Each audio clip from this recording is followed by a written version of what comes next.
అమ్మవారి యొక్క అనుగ్రహమే మన జీవితాన్ని దిద్దుతుంది. దేని ద్వారా? ఈ చేతులలో ఉన్న ఆయుధముల ద్వారా. అసలు ముందు ఆ చేతులు కనపడి, చేతులలో ఉన్న ఆయుధములు కనపడి, ఆ ఆయుధముల యొక్క విశేషం మనసులో నిలబడి దానివల్ల జీవితంలో ఒక మార్పు వస్తే తప్ప అసలు అమ్మవారి యొక్క కబరీబంధ దర్శనము కాదు. తల దగ్గరికి వెళ్ళడం కుదరదు. అందుకే ముందు కాంతి, చేతులు, ఆయుధాలు, మళ్ళీ కాంతి, అప్పుడు కబరీబంధం. ఎందుకో తెలుసా? కబరీబంధం బాహ్యంలో చూపించడం కుదరదు అసలు. నేను అన్న మాట మీరు బాగా పట్టుకోవాల్సిమా. చేతిలో ఉన్న ఆయుధాలు అన్నాను అనుకోండి, నేను చూపించగలను. ఇదిగో చిత్తరు, ఇదిగో అమ్మవారి చేతులు, ఇదిగో ఆయుధాలు చూపించగలను. కబరీబంధం చూపించండి అన్నారు అనుకోండి, అంటే జుట్టు ముడి, నా వల్ల కాదు. ఎందుకంటే కరచరణాదులతో ఉన్న మూర్తి వెనక్కి వెళ్ళి పూజ చేయకూడదు. 2, అమ్మవారి కబరీబంధం కిరీటం లోపలికి ఉంటుంది, అందుకని అసలు కనపడదు. కానీ ఈ 4 ఆయుధముల యొక్క అనుగ్రహాన్ని ఎవరు పొందాడో, అమ్మవారి చేతుల యొక్క అనుగ్రహాన్ని ఎవరు పొందాడో వాడికి కబరీబంధ దర్శనము అయిపోతుంది ధ్యానమునందు. ఎందుకని అంటే కబరీబంధ దర్శనము కంటితో చూసేది కాదు, అంతకన్నా ముందు ముక్కుతో అనుభవించేది. ఎందుకంటే ఆవిడ కేశపాశమునకు సహజమైన సువాసనలుంటాయి. ఆ సువాసనలున్న కారణము చేత ధ్యానమునందు కూర్చుని ఆ నిష్టతో ఉన్నవాడికి ఆమె కబరీబంధ దర్శనమైనప్పుడు ఆ వెంట్రుకలలోంచి సువాసనలు వచ్చి తగులుతాయి. ఆవిడ శరీరం అంతా పద్మగంధము వెదజల్లుతూ ఉంటుంది. అందులో ఆమె యొక్క కబరీబంధం నుంచి దివ్యమైన పరిమళం వస్తుంటుంది. ఆ సహజమైనటువంటి సువాసనలు నాసాపుటములకు తగిలి లోనేత్రము చేత కబరీబంధ దర్శనం చేస్తాడు. అలా కానీ ఎవరికైనా కబరీబంధ దర్శనం అయిందనుకోండి, ఉత్తర క్షణంలో వారి అజ్ఞానము ధ్వంసమైపోతుంది. కేయూర హారోజ్వలాం అంటారు. ఉజ్వలాం అంటే ప్రకాశించుతున్నది. శంకర భగవత్పాదులు మీనాక్షి పరదేవత యొక్క స్థూల రూపాన్ని మనందరికీ కూడా దర్శింపచేసేటప్పుడు ఈ శ్లోకంలో మొదటి పాదంలో వాడినటువంటి 2 విశేషణాల్లోనూ కూడా అమ్మవారి యొక్క కాంతి సంబంధమైనటువంటి విషయాన్ని పరిచయం చేస్తున్నారు. ఆ విషయాన్ని మాట్లాడుతున్నారు. ఆ తల్లి కేయూర హారోజ్వలాం, అమ్మవారికి సంబంధించినటువంటి కేయూరములను, హారములను, వాటి యొక్క కాంతిని మనకి చెప్తున్నారు. నిన్నటి రోజున అసలు అమ్మవారి రూపం ఏమీ దర్శనం అవ్వలేదు. అమ్మవారి రూపం కన్నా ముందు అపారమైన ఆమె యొక్క ఎర్రని కాంతి, అది కూడా సహస్రకోటి సదృశాం, 1000 కోట్ల బాలసూర్య బింబములు ఏకకాలమునందు ఉదయిస్తే ఎంత దట్టమైన ఎర్రటి కాంతి ఏర్పడుతుందో అంత గొప్ప ఎర్రటి కాంతి ముందు కనపడింది అన్నారు. ఇప్పుడు కేయూర హారోజ్వలాం, కేయూరములు అంటే చేతులకు పెట్టుకునేటటువంటి బాహుపురులు. అగ్నిపురాణం ప్రకారం బాహుపురికి, అంగదానికి, కేయూరానికి పెద్ద తేడా ఏమి ఉండదు. భుజములకు పెట్టుకునేటటువంటి ఆభరణములు. హారోజ్వలాం అంటే మెడలో వేసుకునేటటువంటి హారములు. అనేకమైనటువంటి హారములను తల్లి మీనాక్షి వేసుకుంటుంది. మీనాక్షి వేసుకునేటటువంటి హారాలలో విశేషం ఏమి అంటే, శ్రీ మహావిష్ణువు వేసుకునేటటువంటి వైజయంతిమాల మెడలో వేసుకుంటే పాదములకు ఎలా తగులుతూ ఉంటుందో అలా మీనాక్షి పరదేవత వేసుకునేటటువంటి హారాలు కూడా మెడలో వేసుకుంటే పాదాల వరకు వేలాడుతూ ఉంటాయి. అంత గొప్ప హారములను అలంకరించుకుంటుంది.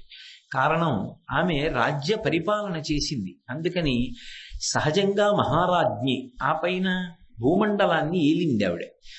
ఇప్పుడు కేయూరములు అంటే బాహుపురులు, అంగదములు, వాటి యొక్క ప్రకాశాన్ని చెప్తున్నారు శంకరాచార్యుల వారు. ఇందులో మీరు ఒక్క విషయాన్ని కొంచెం జాగ్రత్తగా పట్టుకుంటే, లలితా సహస్రనామ స్తోత్రాన్ని పరిచయం చేసినప్పుడు కూడా వ్యాస భగవానుడు ఇదే పంథాన్ని అనుసరించాడు. అమ్మవారు చిదగ్నికుండ సంభూత దేవకార్య సముద్యత, ఆవిడ దేవకార్యమును తీర్చడం కోసమని చిదగ్నికుండంలోంచి ఆవిర్భవించినప్పుడు ఉద్యద్భాను సహస్రాభ, ఆమె సహస్ర సూర్యుల యొక్క కాంతితో ముందు కనపడింది. ముందు అమ్మవారు కనపడలేదు. అందున స్త్రీ సంబంధంగా అంటే స్త్రీగా అమ్మవారిని పరిచయం చేసినప్పుడు పరబ్రహ్మాన్ని పరిచయం చేసినప్పుడు తల దగ్గర నుంచి పాదముల వరకు చెప్తారు.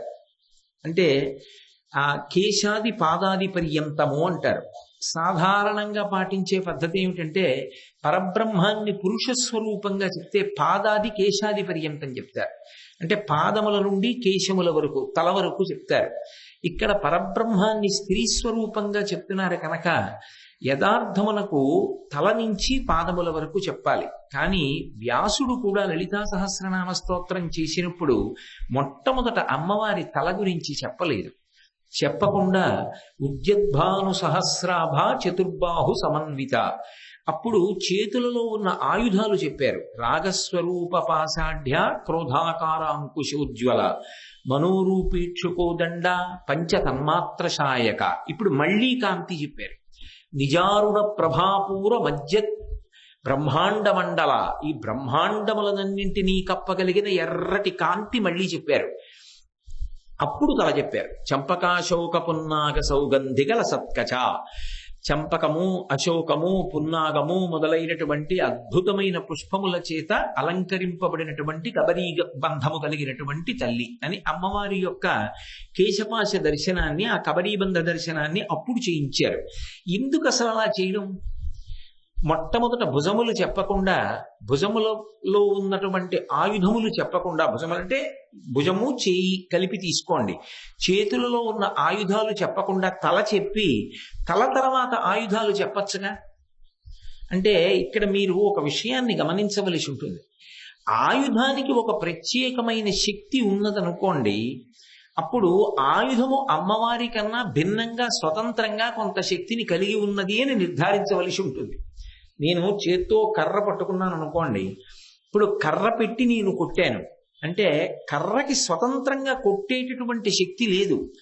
కర్రలోకి నాలో ఉన్న శక్తి ప్రవేశించి ఆ కర్ర వేరొకరికి బాధ కలిగేటట్టుగా కొట్టింది. అది నా బలమే.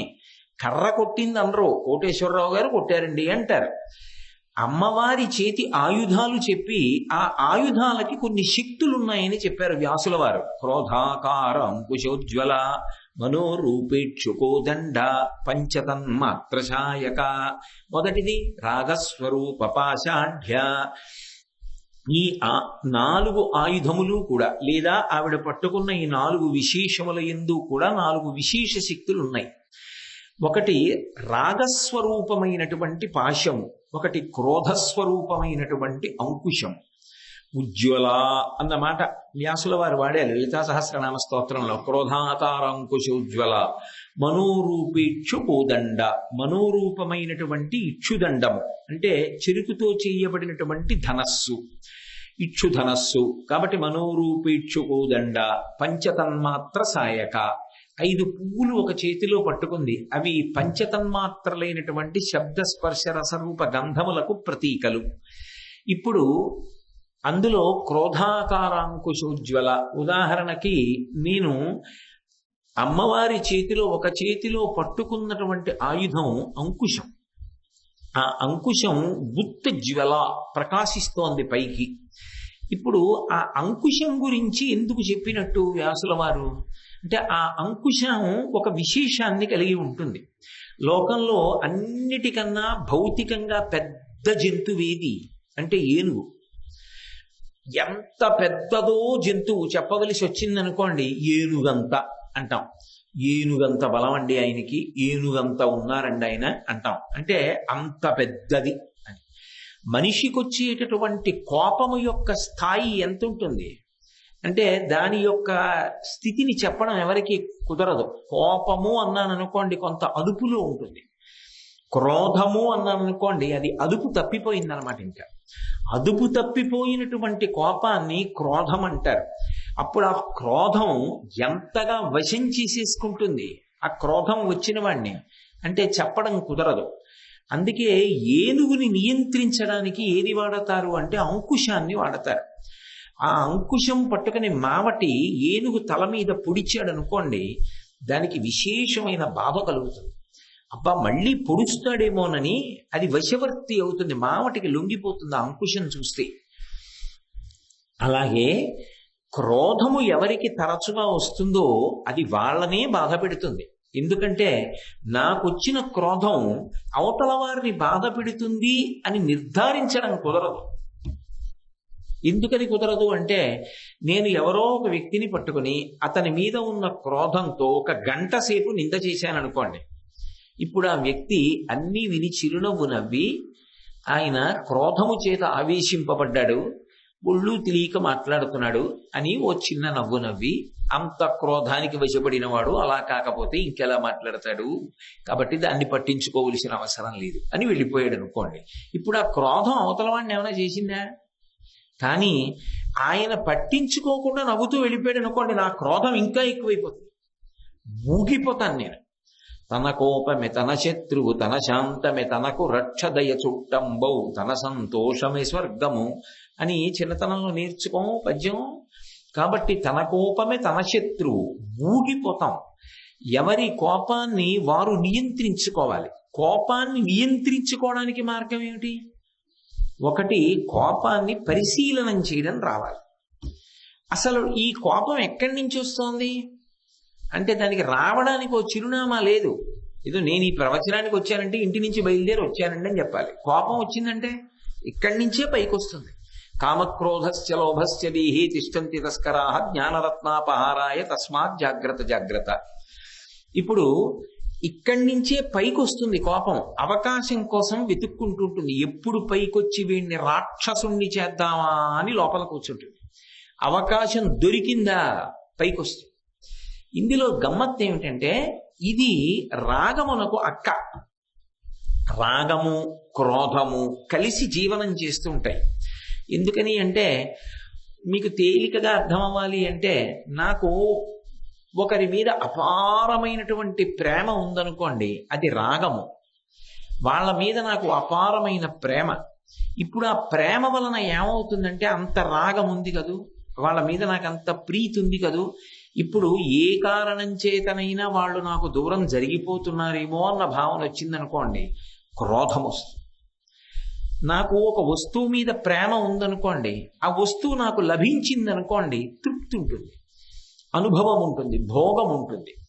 ఆ వస్తువు లభించలేదనుకోండి, దానికి ఎవరినో ఒకళ్ళని కారణంగా వెతుక్కుంటాను నేను. నాకు ఒక మామిడి పండు కావాలి, ఆ మామిడి పండు దొరుకుతుంది ఇవాళ ఇక్కడ అనుకుని వచ్చాను, కానీ ఏమనుకోకండి ఆ మామిడి పండు లేదు అన్నారు. ఏమైంది అన్నాను.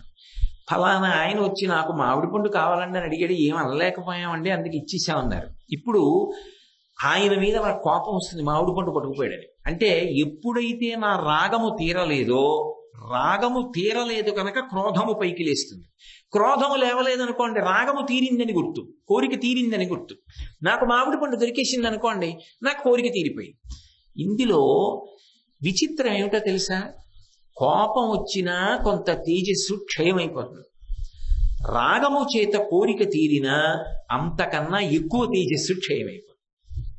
అందుకే 2 శత్రువులు అంటుంది శాస్త్రం. ఒకరు హితశత్రువు, ఒకరు అహిత శత్రువు. హితశత్రువు అంటే మన పక్కనే ఉండి ఎంతో ప్రేమగా తిరుగుతున్నట్టుగా ఉంటాడు, కానీ కొంప ముంచేస్తాడు. రెండోవాడు అహిత శత్రువు. తెలిసిపోతాడు మనకి శత్రుత్వంతో ఉన్నాడు అని చెప్పి తెలిసిపోతాడు. అతని వలన ప్రమాదం తక్కువ, ఎందుకంటే ఎలాగో శత్రువు అని తెలిసిపోయాడు కాబట్టి ఓ కన్నేసి ఉంటాం, జాగ్రత్తగా ఉంటాం, ఇబ్బంది ఉండదు. కానీ మనకి అత్యంత సన్నిహితుడుగా తిరుగుతున్నాడు అనుకోండి, నమ్మి ఉంటాం, అతను మనని అగాధంలో పడేయడానికి అవకాశాలు ఎక్కువ ఉంటాయి. రాగము హితశత్రువు. రాగం ఏం చేస్తుందంటే చాలా సంతోష పెట్టినట్టు ఉంటుంది. ఒక కోరిక తీరింది అనుకోండి, అబ్బా ఈ కోరిక తీరిందని ఎంతో తృప్తిగా ఉన్నట్టు అనిపిస్తుంది, కానీ అది తేజోక్షయం చేసేస్తుంది. క్రోధము అహిత శత్రువు. ఇప్పుడు సాధకుడు ఏం చెయ్యాలి? అమ్మవారి పాదాలు పట్టుకుంటే ఆవిడ తన చేతులలో ఉన్న ఆయుధముల ద్వారా ఒక మార్పు తీసుకొస్తుంది. రాగము లేకుండా పోయిందనుకోండి, ఆ మనిషి జన్మకు అర్థం లేదు. కానీ ఇప్పుడు రాగం ఉంటుంది. రాగము ఎలా మారిపోతుందో తెలుసా? భగవద్విభూతి యందు రాగముగా మారిపోతుంది. తన భార్యని భార్యగా ప్రేమించాడు ఇంతకాలం, ఇప్పుడు భార్యని ఎందుకు ప్రేమిస్తాడో తెలుసా? అనుకూలవతి నాదు మనసులో వర్తించుకుల కాంతమది ఎంత కుందు నొక్కో అంటాడు మరుచరిత్రలో ప్రవరాక్షుడు. అలా బహు అనుకూలవతే, ఎప్పుడూ పాపం నా వెంట తిరుగుతూ ఉంటుంది, ఎప్పుడూ నా అభ్యున్నతి కోసం ప్రయత్నిస్తుంది, ఎప్పుడూ నేను సంతోషంగా ఉండాలని చూస్తుంది, నేను మంచి పని చేస్తానంటే ఎప్పుడూ అడ్డురాదే, అన్నిటికీ నాతో సహకరిస్తుంది. పరమేశ్వరుడు నేను బాగుపడడం కోసం, నా జన్మ తరించడం కోసం ఈమెని నాకు ప్రసాదంగా భార్యగా కట్టపెట్టాడు. ఈమె నాకు పత్ని స్థానంలో లభించి ఉండకపోతే నేను ఇన్ని మంచి పనులు చేసి ఉండేవాణ్ణి కాదు. ఈమె ఈశ్వరుడి యొక్క అనుగ్రహం అని నేను భావన చేసి ప్రేమించాననుకోండి, ఇప్పుడు అది బంధనమునకు కారణము కాదు. అది ఈశ్వరుడి యొక్క విభూతిగా ప్రేమిస్తున్నాను, నేను భగవత్ ప్రసాదంగా ప్రేమిస్తున్నాను ఆ వస్తువుని. అప్పుడు అది బంధనం వెయ్యదు. అదే నా భార్య అన్న ఒక భావన నాకు కలిగింది అనుకోండి, అది రాగం అవుతుంది. రాగం అనుకుండే లక్షణం ఏమిటంటే అది ఎప్పుడు ద్వేషం తీసుకొస్తుందో మీరు చెప్పలేరు. బాహ్యమనందు కేవల రాగం అనుకోండి, అది ఖచ్చితంగా ద్వేషమునకు కూడా కారణమవుతుంది. అంత ప్రేమ ఎక్కడ గూడు కట్టుకుపోయిందో అక్కడ చిన్న ఎడబాటు కానీ, చిన్న పొరపాటు కానీ, చిన్న అవగాహన దోషం కానీ మీరు తట్టుకోలేరు. అప్పుడు అది తీవ్ర స్థాయికి వెళ్ళిపోతుంది. అందుకే పరిశీలనం అనేటటువంటిది అలవాటైతే, అమ్మవారి అనుగ్రహం కలిగిందనుకోండి, రాగం ఉంటుంది, రాగం ఎక్కడికి పోదు, కానీ అది భగవత్ ప్రసాదంగా అనుభవించడం అలవాటు. వాడికి తృప్తి ఎక్కడుంటుంది అంటే ఏదైనా ఈశ్వర సేవగా చేస్తాడు. ఓ సమాజ సేవ చేశాడు అనుకోండి, ఈశ్వరుడిగా సేవిస్తున్నాడు. 10 మందికి అన్నం పెట్టాడు అనుకోండి, భగవతి ఇన్ని ముఖాలతో అన్నం తింది. అందరూ అన్నం తిన్న తర్వాత చేతితో ఎంగిళ్ళు ఎత్తడం ఇష్టం లేక రామకృష్ణ పరమహంస తన గడ్డంతో తుడిచేవారు. ఎందుకని అంటే పరదేవత ఇన్ని ముఖాలతో ఇక్కడ అన్నం తింది అనేవారు. ఆయన ఏం చేయనివ్వండి, అది భగవంతుని యొక్క సేవగా చేస్తూ ఉంటాడు. అప్పుడు అది ఆయన్ని బంధించదు, ఆ రాగము ఆయన్ని పాడు చెయ్యదు. దానిలోంచి ద్వేషం ఏర్పడేటటువంటి అవకాశం ఉండదు. ఎందుకని అంటే ఈశ్వరుడు ఇంతకాలం నువ్వు చేశావు కదూ, ఇప్పుడు వాడు చేస్తాడు, వాడికి అవకాశం ఇస్తాను అన్నాడు. కాబట్టి ఈశ్వరుడు ఇప్పుడు నన్ను ఏం చేశాడు, అంతకన్నా పై స్థాయిలో కూర్చుని ఇంకా దగ్గరగా జరగడానికి ఇంకో అవకాశం ఇచ్చాడు అని సంతోషిస్తాడు తప్ప ద్వేషమునకు హేతువు కాదు. అదే మీరు అలా కాకుండా ఎంత మంచి పని అప్పచెప్పండి, మీరు ఆ పనికి ఉన్న పవిత్రత కన్నా అది రాగమునకు ద్వేషమునకు కారణమైపోతుంది. ఎందుకో తెలుసా, మీరు కార్యకర్తగా ఉండండి, చక్కగా ఈ కార్యక్రమాన్ని మీరు ఈ పని చేయండి అని నేను అన్నాను అనుకోండి, భగవంతుని యొక్క కార్యక్రమం ఎంత అదృష్టవంతులం, భగవత్ సేవలో మనం ఈ పని చేయడానికి మనకు అవకాశం లభించింది, చాలు. శారదా నవరాత్రుల్లో ఈ పని చేసి ఈ పని మనకి ఎవరప్పచెప్పారో వారు సంతోషపడేటట్టుగా మనం ప్రవర్తించగలిగితే మన జన్మ సార్థక్యం అనుకున్న నాడు అది భగవంతుని యొక్క విభూతి. అది తుడవడమా కడగడమా ఏం చేయడం అన్న దానితో సంబంధం ఉండదు. కానీ రాగం ఒకటి ఉందనుకోండి, అందులో అహంకారం పాళ్ళు కలుస్తాయి. నాకు ఇది వడికదే, నేనెవరు అని అక్కడి నుంచి ఇంకా రంగులన్నీ బయటికి వస్తాయి. నేనిది. ఇప్పుడు ఏమవుతుంది, నాకు ఇచ్చినది భగవత్ సంబంధమైనటువంటి సేవ, ఇది మరిచిపోతాడు. రాగం ఎక్కడొచ్చిందో నాకు ఇది ఇవ్వడం ఏమిటి, వాడికి అది ఇవ్వడం ఏమిటి, ద్వేషం వస్తుంది. ఇప్పుడు భగవత్ కార్యమునందు వాడు ఏం చేశాడు, ఉపకారం చేయకపోగా ఉన్న కార్యాన్ని పాడు చేస్తాడు. ఇప్పుడు మీరు బాగా పట్టుకున్నారనుకుంటారు, రాగద్వేషములు భగవత్పరమైతే నియంత్రించడం తేలిక, బంధించవు. రాగద్వేషములు వ్యక్తిగతమైపోతే అవి పతనమునకు కారణమైపోతాయి. అలా పతనమునకు కారణమైపోకుండా ఉండేటట్టుగా అమ్మవారు మారుస్తుంది మనిషి యొక్క మన ప్రవృత్తిని. అలా మారిస్తే రాగము భగవంతుని పట్ల రాగముగా మారిపోతుంది. ఇప్పుడు అది బంధించదు. నేను తరచుగా చెప్తుంటా, నాకు చక్కెర పొంగలి తినాలనుంటే ఎవ్వరికీ చెప్పకు, వాసన వస్తుందేమో తలుపేసి ఎలక్కాయలు వేసేటప్పుడు అని. ఎవ్వరూ లేకుండా వీధి తలుపు వేసేసి నేను మా ఆవిడ కూర్చొని పంచుకు తినేస్తుంటే ఎవరో వీధి తలుపు తడితే దిక్కుమాల గొడవ ఇప్పుడే వచ్చేస్తారు, నవ్వబా ఈ చక్కెర పొంగల్ తీసుకెళ్లి లోపల పెట్టేయి, వెళ్ళిపోయాక తిందాం అని చెప్పి చక్కెర పొంగలి వాసన ఎక్కడైనా వస్తుందేమో అని ఓ బట్ట పట్టుకున్న వాసన అంతా తలుపులోంచి బయటికి వెళ్ళిపోయేటట్టు చేసి తలుపు తీశాననుకోండి, అది బంధన హేతు. ఇప్పుడు చిన్న మార్పు వచ్చింది, అమ్మవారి పాదాలు పట్టుకున్నాడు అంటే మీకు తేలికగా అర్థం అవడానికి నేను బహు కిందకు వచ్చేసి చెప్తున్న ఉపమానం.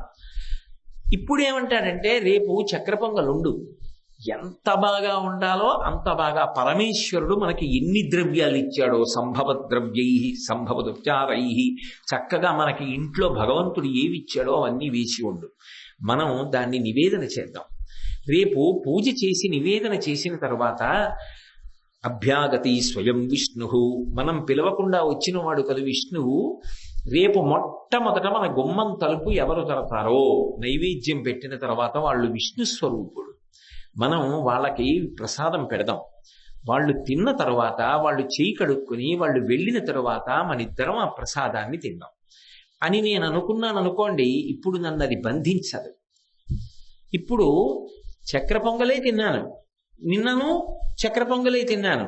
నిన్నటి దాంట్లో రాగము అధికము, ఇవాల్టి దాంట్లో భగవంతుడి మీదకి వెళ్ళిపోయింది ఆ రాగం. ఇప్పుడు అది ప్రసాదం చేసింది. మీకు తేలిగ్గా చెప్పాలంటే, నాగుపం విషం తీసుకొచ్చి నేను లోపలికి పుచ్చుకున్నాను అనుకోండి 10 చుక్కలు, అది శరీరాన్ని పడగొడుతుంది. వైద్యుడు దాన్ని శుద్ధి చేసి ఇచ్చి మీరు ఇది 1 చుక్క పుచ్చుకోండి మీ వ్యాధి తగ్గుతుంది అన్నాడు అనుకోండి, అది రోగాన్ని పోగొట్టి శరీరాన్ని నిలబెడుతుంది. వైద్యుడు శుద్ధి చేసిన పాము యొక్క విషము శరీరాన్ని పడగొట్టకుండా నిలబెట్టినట్టు భగవంతుడి పట్ల తిరిగిన రాగము విషయములను శుద్ధి చేసి ప్రసాదము చేసి మనిషిని అభ్యున్నతి వైపుగా నడిపిస్తుంది. అయితే ఇక్కడ ఒక్క మాట మీరు బాగా గమనించాలి. అది అంకుశానికి ఉన్న శక్తి, అమ్మవారి చేతిలో ఉన్న పాశానికి ఉన్న శక్తి. అంటే రాగము పాశము, అంకుశము క్రోధము అని కదా మనం చెప్తున్నాం. అయినప్పుడు ఆ అంకుశానికి ఆ శక్తి ఉందండి అని నేను అన్నాను అనుకోండి, అప్పుడు అమ్మవారి కన్నా కూడా ఆ ఆయుధానికి ఒక శక్తి ప్రత్యేకంగా ఉంది అని నేను చెప్పవలసి ఉంటుంది. నిజానికి అది ఆ ఆయుధాల యొక్క శక్తి కాదు, అమ్మవారి శక్తియే. ఒక చేతిలో పాశంగా ఉన్నప్పుడు రాగాన్ని నియంత్రిస్తోంది, ఒక చేతిలో అంకుశంగా ఉన్నప్పుడు క్రోధాన్ని నియంత్రిస్తోంది, ఒక చేతిలో ఇక్షుదండంగా ఉన్నప్పుడు మనసుని నియంత్రిస్తోంది, ఒక చేతిలో 5 పుష్పములుగా ఉన్నప్పుడు పంచ తన్మాత్రలను నియంత్రిస్తోంది. నిజానికి ఆ ఒక్క శక్తియే ఒక్కొక్క చేతిలో ఆయుధంలోకి వెళ్ళినప్పుడు ఒక్కొక్క ఉపకారాన్ని మనకి చేస్తోంది తప్ప, ఆవిడ తీసి పక్కన పెట్టేసింది అనుకోండి, ఆ అంకుశం అప్పుడు క్రోధాన్ని నియంత్రిస్తుందని మీరు చెప్పడం కుదరదు. అది ఆమె శక్తియే. కాబట్టి ఇప్పుడు అది అంకుశం శక్తి అని చెప్పకూడదు, అంకుశము ఆమె చేతి యందు ఉండడం వల్ల వచ్చినటువంటి శక్తి తప్ప అన్యథా శక్తి కాదు. అలా అమ్మవారి యొక్క అనుగ్రహమే మన జీవితాన్ని దిద్దుతుంది. దేని ద్వారా? ఈ చేతులలో ఉన్న ఆయుధముల ద్వారా. అసలు ముందు ఆ చేతులు కనపడి, చేతులలో ఉన్న ఆయుధములు కనపడి, ఆ ఆయుధముల యొక్క విశేషం మనసులో నిలబడి దానివల్ల జీవితంలో ఒక మార్పు వస్తే తప్ప అసలు అమ్మవారి యొక్క కబరీబంధ దర్శనము కాదు, తల దగ్గరికి వెళ్ళడం కుదరదు. అందుకే ముందు కాంతి చేతులు ఆయుధాలు, మళ్ళీ కాంతి, అప్పుడు కబరీబంధం. ఎందుకో తెలుసా? కబరీబంధం బాహ్యంలో చూపించడం కుదరదు అసలు. నేను అన్న మాట మీరు బాగా పట్టుకోవాల్సిమా. చేతిలో ఉన్న ఆయుధాలు అన్నాను అనుకోండి, నేను చూపించగలను, ఇదిగో చిత్తరు, ఇదిగో అమ్మవారి చేతులు, ఇదిగో ఆయుధాలు చూపించగలను. కబరీబంధం చూపించండి అన్నారు అనుకోండి, అంటే జుట్టు ముడి, నా వల్ల కాదు. ఎందుకంటే కరచరణాదులతో ఉన్న మూర్తి వెనక్కి వెళ్ళి పూజ చేయకూడదు. 2, అమ్మవారి కబరీబంధం కిరీటం లోపలికి ఉంటుంది, అందుకని అసలు కనపడదు. కానీ ఈ 4 ఆయుధముల యొక్క అనుగ్రహాన్ని ఎవరు పొందాడో, అమ్మవారి చేతుల యొక్క అనుగ్రహాన్ని ఎవరు పొందాడో వాడికి కబరీబంధ దర్శనము అయిపోతుంది ధ్యానమునందు. ఎందుకని అంటే కబరీబంధ దర్శనము కంటితో చూసేది కాదు, అంతకన్నా ముందు ముక్కుతో అనుభవించేది. ఎందుకంటే ఆవిడ కేశపాశములకు సహజమైన సువాసనలుంటాయి. ఆ సువాసనలున్న కారణము చేత ధ్యానమునందు కూర్చుని ఆ నిష్టతో ఉన్నవాడికి ఆమె కబరీబంధ దర్శనమైనప్పుడు ఆ వెంట్రుకలలోంచి సువాసనలు వచ్చి తగులుతాయి. ఆవిడ శరీరం అంతా పద్మగంధము వెదజల్లుతూ ఉంటుంది. అందులో ఆమె యొక్క కబరీబంధం నుంచి దివ్యమైన పరిమళం వస్తుంటుంది. ఆ సహజమైనటువంటి సువాసనలు నాసాపుటములకు తగిలి లోనేత్రము చేత కబరీబంధ దర్శనం చేస్తాడు. అలా కానీ ఎవరికైనా కబరీబంధ దర్శనం అయిందనుకోండి, ఉత్తర క్షణంలో వారి అజ్ఞానము ధ్వంసమైపోతుంది. అందుకే ధునూతుధ్వంతం నస్తులిత దళితేందీవరవన ఘన స్నిగ్ధ లక్షణం చికుర నికురంబం తవ శివే యదీయం సౌరభ్యం సహజముపలబ్ధం సుమనసో వసంతస్మిన్ మన్యే వలపధన వాటి విటపినాం అంటారు. వ్యాసుడు లలితా సహస్రనామ స్తోత్రాన్ని పరిచయం చేసేటప్పుడు మొట్టమొదట చిదగ్నికుండ సంభూత దేవకార్య సముజ్యత అయినటువంటి లలితాపరా భట్టారికా స్వరూపమున కన్నా ముందు ఉజ్జద్భాను సహస్రాభ అని సహస్ర బాలసూర్యుల యొక్క కాంతి ఎలా కనపడేటట్టు చేశాడో శంకర భగవత్పాదులు కూడా అమ్మవారి దర్శనం చేయించేటప్పుడు మీనాక్షి పరదేవతా స్వరూపం కాబట్టి అదే పంథాలో ముందు కాంతి దర్శనం చేయించారు. అందుకే ఉద్యద్భాను సహస్ర కోటి సదృశాం కేయూరహారోజ్వలాం, కేయూరములు అనేటప్పటికీ భుజముల యందు ఉండేటటువంటి ఆభరణములు కనుక ఇప్పుడు ఆ తల్లి యొక్క కేయూరములు కనపడ్డాయంటే భుజములు చేతులు, చేతుల యందున్న ఆయుధములు కనపడ్డాయని గుర్తు. అయితే మీనాక్షికి 4 చేతులు కావు కదండి, మీనాక్షికి 2 చేతులు కదా ఉన్నాయి, మరి మీరు 4 చేతుల గురించి మాట్లాడుతున్నారుగా అంటారేమో. మీకు నేను ఇక్కడ ఒక విషయం చెప్పవలసి ఉంటుంది. మిగిలినటువంటి అందరు దేవతల యొక్క స్వరూపం ఒకెత్తు, మీనాక్షి పరదేవతా స్వరూపం ఒక్కటి ఒకెత్తు. ఎందుకో తెలుసా? అమ్మవారిని పరబ్రహ్మ స్వరూపంగా భావన చేస్తే దానికి మొట్టమొదటి గుర్తు ఏమిటంటే ఆవిడ కనురెప్ప వెయ్యదు. ఎందుకని అంటే ఆవిడ కనురెప్ప వేసిందనుకోండి ఈ సమస్త బ్రహ్మాండములు లయమైపోతాయి. అందుకే ఉన్మేష నిమిషోత్పన్న విపన్న భువనావళి, ఆవిడ ఇలా కనురెప్పలు తెరిచిందనుకోండి లోకములు నిలబడతాయి, మూసిందనుకోండి లయమైపోతాయి. ముయ్యకుండా ఉండాలనుకోండి లోకంలో అలా కనురెప్పలు మూయకుండా ఉండేటటువంటి ప్రాణి ఒక్కటే, చేప.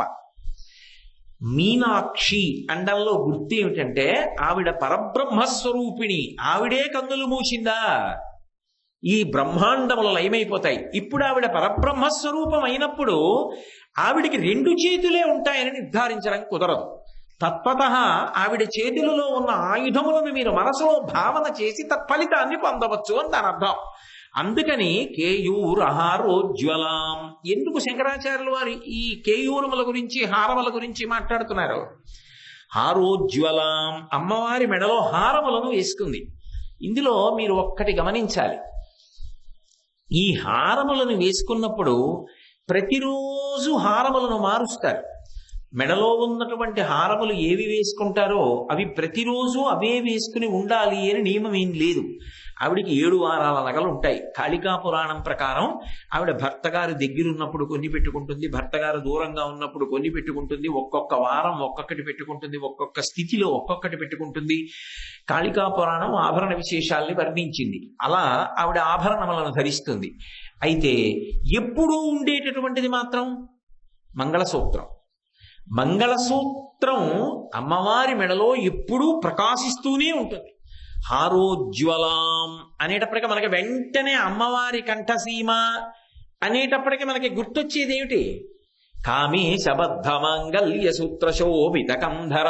ఆమె ఎంతమందికైనా కుమార్తె, భర్త మాత్రం పరమేశ్వరుడు ఒక్కడే. అందుకే 3 స్థలములతో ఆవిర్భవించి పరమశివుడు కనపడగానే ఒక స్థలం అదృశ్యమై 2 స్థలములతో ఉండిపోయింది. శంకరుడు ఆమె భర్త. ఇప్పుడు శంకరుడు మెడలో కట్టినటువంటి తాళి ఉన్నది, ఆ తాళి బొట్టు మనకి కనపడుతూ ఉంటుంది. మంగళసూత్రం అమ్మవారి ఇలా దర్శనం చేయగానే ఆ మంగళసూత్రాలు కనపడతాయి. వాటి పేరే మంగళసూత్రాలు. ఆ మంగళసూత్రం ఆ శతమానాలు ఒక్కసారి మనసులో భావనా మాత్రంగా దర్శనం చేశారనుకోండి, ఉత్తర క్షణంలో ఏమవుతుందంటే మీకు రక్షణ కలుగుతుంది, అమ్మవారి అనుగ్రహం కలుగుతుంది. ఎందుకో తెలుసా? అందుకే భగవత్ కళ్యాణంలో లోక రక్షణ హేతునా అంటారు మంగళసూత్రం కట్టేటప్పుడు. ఎందుకని అంటే మిగిలిన స్త్రీలందరూ వివాహం చేసుకుని మంగళసూత్రం కట్టించుకోవడం ఒకెత్తు, అమ్మవారు మంగళసూత్రం కట్టించుకోవడం ఒకెత్తు. ఎందుకని? ఆమె ఎప్పుడూ శంకరునికే ఇల్లాలు. అందుకు కదూ తొందరపడి ఎక్కడ మలయధ్వజ పాండ్యన్ సంబంధాలు వెతుకుతాడో అని చెప్పి అమ్మవారు భిన్నమైన రీతిలో ఆవిర్భవించింది. నా భర్త ఎవరో నీకు తెలుస్తుందిలే ఒకప్పుడు ఒక విశేషం ద్వారా అని. ఇప్పుడు శివుడు మంగళసూత్రం కడితే ఏమవుతుంది అంటే ఒక విశేషం ఉంది. లోకంలో పురుషులందరూ స్త్రీల మెడలో మంగళసూత్రం ఎందుకు కడతారు అంటే తమ కామమును ధర్మంతో ప్రధానంగా ముడి వేసుకోవడానికి కడతారు. అసలు శంకరుడు ఎందుకు కట్టాలి? ఆయనకి కామం ఉందా? ఆయన మన్మధుణ్ణే కాల్చేశాడు. అసలు కాముణ్ణి కాల్చిన వాడికి కామమేది, ఇంకా ఆయనకి మళ్ళీ ధర్మపత్ని ఏమిటి? కామాన్ని ధర్మంతో ముడియడం ఏమిటి? ఆయన ఇంకా ఆయనకి అసలు పెళ్లి ఎందుకు? ఆయన మన్మధుడిని ఎందుకు పెళ్లి చేసుకుంటాడు? ఆయన అమ్మవారిని ఆయనకి ఎందుకు పెళ్లి అక్కర్లేదు. కానీ కాముణ్ణి కాల్చేసిన వాణ్ణి తన తపస్సుతో వశం చేసుకుని తాళి కట్టించుకుంది ఆవిడ. ఇది ఆవిడ గొప్ప. మిగిలిన వాళ్ళ మంగళసూత్రానికి ఆవిడ మంగళసూత్రానికి తేడా ఎక్కడుందంటే ఆవిడ తాళి కట్టించుకున్నది కామము ధర్మంతో ముడేసుకుందాం అనుకున్న సామాన్యమైన పురుషుడితో కాదు, కాముణ్ణి కాల్చేసిన వాడిని తపస్సు చేసి వశం చేసుకుని తన మెడలో తాళి కట్టించుకుంది. ఇప్పుడు ఆయనతో తాళి కట్టించుకుని ఆమె కూర్చుంటే ఏమైంది? భూమి మీదకి తీసుకొచ్చింది ఆ శంకరుణ్ణి. తీసుకొచ్చి తాను మీనాక్షి పరదేవతగా రాజ్య పరిపాలన చేస్తుంటే శంకరుడు పక్కన తనకి సహకరిస్తూ తనతో పాటు అలాగే భూమి మీద ఉండిపోయాడు. ఎంతవరకు అంటే సుబ్రహ్మణ్యేశ్వర స్వామి వారిని ఉగ్రపాండ్యన్ అన్న పేరుతో కుమారుడిగా కని ఎక్కడో ఉత్తర భారతదేశంలో ఉన్నటువంటి ఒక ప్రభువు యొక్క కుమార్తె అయిన కాంతిమతి అనబడేటటువంటి పిల్లని తీసుకొచ్చి ఆయనకి కళ్యాణం చేసి రాజ్య పట్టాభిషేకం చేసిన తరువాత ఇక పైన మనం కరచరణాదులతో తిరగం, కానీ ఇద్దరం దేవాలయాలలో మూర్తులలో ప్రవేశిద్దామని మీనాక్షి పరదేవత ఆ రూపాన్ని కోరుకుని ఏడుకొండలవాడు కలియుగంలో ఎలా నిలబడ్డాడో అలా ఒక మూర్తిగా నిలబడింది. అది ప్రతిష్ఠ చేసిన మూర్తి కాదు, అది దేవతలు చేసిన మూర్తి కాదు, ఆవిడే అలా నిలబడింది.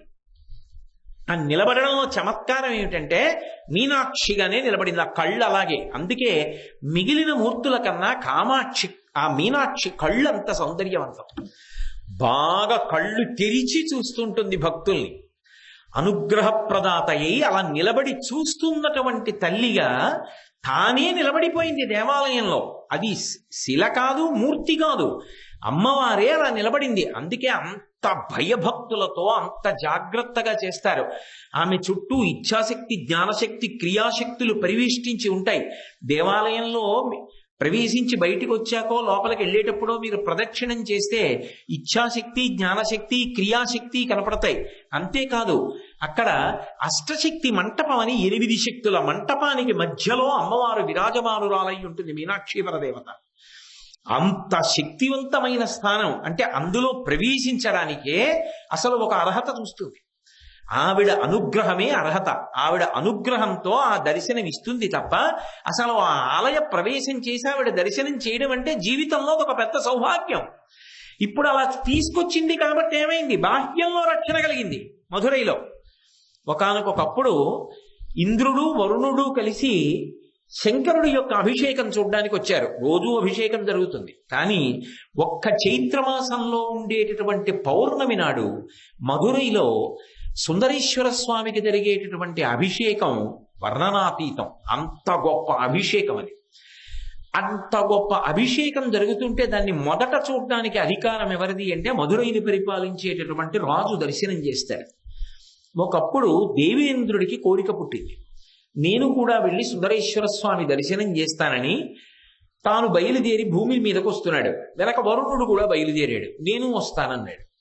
వెళ్ళారు. మొట్టమొదట ప్రభువుదే అధికారం ఇక్కడ దర్శనానికి. అందుకని పాండ్యరాజు నిలబడ్డాడు, వెనక ఇంద్రుడు నిలబడ్డాడు, వెనక వరుణుడు నిలబడ్డాడు. నిలబడితే మొదట రాజు దర్శనానికి వెళ్ళి దర్శనం చేసుకుని బయటికి వచ్చే లోపల ఇంద్రుడు నిలబడితే వరుణుడికి కోపం వచ్చింది. నువ్వు దేవేంద్రుడివి, నేను పశ్చిమ దిక్కుకు అధిపతిని, వరుణుణ్ణి, జలాధిదేవతని, మన ఇద్దరం బయట నించున్నాం.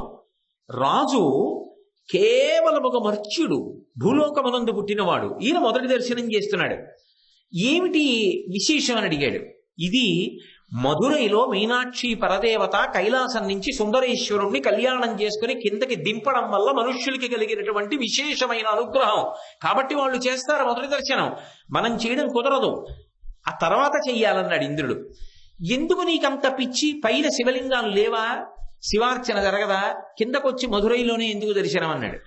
ఈయనే ఒకనాడు నన్ను నా ఏనుక్కి వచ్చిన శాపాలు తొలగించాడన్నాడు. సరే, ఏదో ఉగ్గబట్టుకుని ఉన్నాడు, కానీ వరుణుడికి ఇష్టం లేదు. అప్పటికే ఆయనకి కడుపులో నిప్పితో బాధపడుతున్నాడు కొంచెం. సరే కొంతసేపు అయింది, ఇంద్రుడు దర్శనం చేసుకున్నాడు, వరుణుడు దర్శనం చేసుకున్నాడు, వెళ్ళిపోయారు. వరుణుడికి కడుపులో ఆ భావన బాధ ఉండిపోయి, ఏమిటి పాండ్యరాజు ముందు దర్శనం చేసుకోవడం ఏమిటి, వెనక మనం ఉండిపోవడం ఏమిటని తాను జలములకు అధిదేవత కనుక సముద్రములన్నిటినీ ఆజ్ఞాపించాడు. వెంటనే సముద్రములన్నీ పొంగి మధురై మీద పడిపోండి. అన్ని సముద్రాలు కలిసి పొంగిపోయి వరుణుడి ఆజ్ఞకి బంతులు తేలిపోయినట్టుగా పర్వతములు కూడా పైకి తేలిపోయి ఆ ప్రవాహం మధురై మీదకి వచ్చేస్తాం. అప్పటికి అభిషేక పాండ్యన్ అని ఒక రాజు పరిపాలన చేస్తున్నాడు. ఆయన ఏం చెయ్యాలో అర్థం కాక గబగబా దేవాలయంలోకి వెళ్ళాడు. వచ్చేస్తోంది ప్రవాహం, పర్వతములను కూడా పైకి తీసిందన్నారు. తిన్నగా వెళ్ళి శంకరుడి దేవాలయంలో నేల మీద పడి ఆయనతో గొడిగాడు, శివ మీరు తప్పెవరు రక్షిస్తారని. నేను మీతో మనవి చేసింది అదే మధురై గొప్పతనం. అమ్మవారి గొప్పతనం ఎక్కడ అంటే శంకరుణ్ణి కూడా తీసుకొచ్చి భూమి మీద నిలబెట్టింది. ఇప్పటికీ మధురైలో సుందరేశ్వరుడి దేవాలయంలోకి వెళ్ళి మన కష్టాన్ని గొడిగితే చాలు అంటారు. అందుకే విన్నాడు స్వామి. అలాగా అని వెంటనే శివలింగంలోంచి లేచి నిలబడి తన జటని పెరికి ఒక దెబ్బ కొట్టాడు. అందులోంచి 4 మేఘములు పుట్టాయి. మేఘమునకున్న లక్షణం ఏమిటి? సముద్రంలో ఉన్న ఉప్పు నీరు తాగి తీయటి నీరుగా మార్చి తీసుకొచ్చి వర్షిస్తుంది. మీరు వెళ్ళి ఆ వరుణుడేవో సముద్రాలన్నిటినీ పొంగమన్నట్ట, ఆ ప్రవాహం వస్తోందట, తాగి ఇయ్యండి అన్నాడు. ఈ 4 మేఘములు వెళ్ళి ఆయన జటలోంచి పుట్టినవి ఆ సముద్రములలో ఉన్న నీరంతా తాగేసి మొత్తం నీరెండిపోయి వరుణుడికి కబురెళ్ళింది, నువ్వు పంపించిన సముద్రాలన్నీ ఎండిపోయాయి. సముద్రాలు ఎండిపోవడం ఏమిటి? ఇదేదో విచిత్రం, ఇది శివలీల కాదు. శివుడి సంగతి నేను చూస్తా. అంత గొప్పవాడా? ఒక్క మధురైని పాడు చేయడం కోసం నేను ప్రయత్నిస్తానని చెప్పి ఇంద్రుడి పక్కన స్నేహం ఉంది కాబట్టి మేఘములను పిలిచి మధురై నగరం అంతా మునిగిపోయే వరకు మీరు అలా వర్షిస్తూనే ఉండండి అని పంపించాడు. ఆయన ఆజ్ఞ బయలుదేరి వచ్చే మేఘాలు. మళ్ళీ రాజుగారు వెళ్ళి శివాలయంలో పడి వేడుకున్నాడు, శంకరా మీరే కాపాడాలి. మళ్ళీ బ్రహ్మాండమైనటువంటి మేఘాలు వరుణుడి యొక్క ఆదేశం మేరకు వచ్చే మధురై అంతా కూడా మునిగిపోయే వరకు వర్షాలు పడతాయిట. శంకరుడు చూసి ఇత పూర్వం తన జట ఒకటి కొట్టినప్పుడు ఏర్పడిన 4 మేఘములను పిలిచి అన్నాడు, ఈసారి మీరు మధురై నగరాన్నంతటినీ ఆచ్ఛాదించండి. ఇంటి మీద కప్పు ఎలా ఉంటుందో, ఎంత వర్షం పడ్డా లోపలికి రాదో అలా మధురై నగరాన్ని మీ నలుగురు వెళ్ళి ఆచ్ఛాదించండి. ఒక వాన చినుకు పడడానికి వీల్లేదు మధురైలో. అవి 4 కూడా పైన ఆచ్ఛాదనగా నిలబడ్డాయి. అలా మబ్బులు కురుస్తూనే ఉన్నాయి. కురిసిన నీరు ఏమైపోయిందో ఎవరికీ తెలియదు. మధురైలో ఎవరి పని వాళ్ళు చేసుకుంటున్నారు. చక్కగా మబ్బులు పడిన వర్షాలన్నింటినీ తాగేస్తున్నాయి. 2 రోజులైంది, 3 రోజులైంది. గోవింద పట్టాభిషేకంలో 7 రోజులు ఇంద్రుడు వాన కురిపించినట్టే అయిన తర్వాత వరుణుడు అడిగాడు, ఏమైంది మధురై అన్నాడు. ఏమైంది మధురై? ఎవడి పని వాడు చేసుకుంటున్నాడు చూడన్నాడు. పైనుంచి చూశాడు, చక్కగా ఉంది హాయిగా. అదేమిటి వర్షం పడుతోంది కదా, మబ్బులు ఎక్కడ అన్నాడు. ఇత పూర్వం నువ్వు పంపించిన సముద్రాల్ని ఏ పరమశివుడి యొక్క జటాజూటంలోంచి కొట్టినప్పుడు ఉత్పన్నమైన 4 మేఘములు తాగేశాయో ఆ 4 మేఘములే ఇప్పుడు కూడా ఆచ్ఛాదించి మధురైని కాపాడుతున్నాయి. అది శివానుగ్రహం అన్నారు. అప్పుడు బుద్ధి తెచ్చుకొని పరుగు పరుగున వెళ్ళి సుందరేశ్వర స్వామి వారి పాదముల మీద పడి క్షమాపణ చెప్పి తన అధికారం నిలబెట్టమని వేడుకున్నాడు. అందుకే ఇప్పటికీ కూడా వాంగ్మయంలో మధురైకి ఒక విచిత్రమైన పేరుంది, 4 కప్పుల నగరము అని పిలుస్తారు. ఎందుకని అంటే 4 మేఘములు కప్పుగా నిలబడ్డాయి కాబట్టి, అచ్చూరుగా ఆచ్ఛాదనగా నిలబడ్డాయి కాబట్టి 4 కప్పుల నగరం మధురై అని పేరు ఇప్పటికీ. అంటే రక్షణ కొరకు శంకరుణ్ణి భూమి మీదకి దింపింది ఆవిడ మంగళసూత్రం కట్టించుకుని. ఆయన కట్టలేదు, ఆవిడ కట్టించుకుంది. ఎవరితో? కాముణ్ణి కాల్చిన వాడితో కట్టించుకుంది. కాబట్టి మనకి తండ్రి దొరికాడు, సృష్టి లభించింది. ఇది ఆమె యొక్క విజయం. కాబట్టి ఆ తల్లికి మనందరం రుణపడి ఉన్నాం. ఆ మీనాక్షి పరదేవత, ఆ కాంతి, ఆ పేరు కనపడగాని ఆ కేయూరహారోజ్వలాం, ఆ కేయూరములు హారముల గురించి వినపడగానే ఆమెతో మనకి ఉన్న అనుబంధం, ఆవిడ మన తల్లి, ఆవిడ అనుగ్రహం లేని నాడు మన బ్రతుకు లేదు. ఆమె శంకరుణ్ణి కూడా మన కొరకు కిందకి దింపినటువంటి తల్లి అని రెండు చేతులెత్తి నమస్కరించడం కోసమని జగద్గురువులైనటువంటి శంకరాచార్యుల వారు మొట్టమొదట ఈ విశేషాల్ని శ్లోకాల్లోకి తీసుకొచ్చారు. అందుకని ఉద్యద్భాను సహస్రకోటి సదృశాం కేయోరహారోజ్వలాం బింబోష్ఠీం. బింబోష్ఠీం అంటే బింబఫలం అంటే దొండపండు. ఎర్రటి దొండపండు ఎలా ఉంటుందో అమ్మవారి యొక్క పెదవి అలా ఉంటుంది. అధరం అంటారు, అంటే కింది పెదవి, పై పెదవి గురించి కాదు మాట్లాడుతున్నది. కింది పెదవి అంత ఎర్రగా ఉంటుంది అని. అయితే ఇక్కడ మీరు ఒక్క విషయాన్ని బాగా జ్ఞాపకం పెట్టుకోవాలి. దీని గురించిన ప్రస్తావన ఎందుకు వస్తుంది అంటే, అమ్మ అన్న భావనతో ఆ అమ్మవారి యొక్క రూపాన్ని వర్ణించేటప్పుడు శంకర భగవత్పాదులు ఒక బాలుడిగా నిలబడి పరమ వైభవోపేతమైన స్తోత్రాన్ని మనకి అందించారు. తర్వాత మీరు కొంచెం జాగ్రత్తగా గమనించగలిగితే ధ్యానమునందు ఒక విశేషం ఉంటుంది.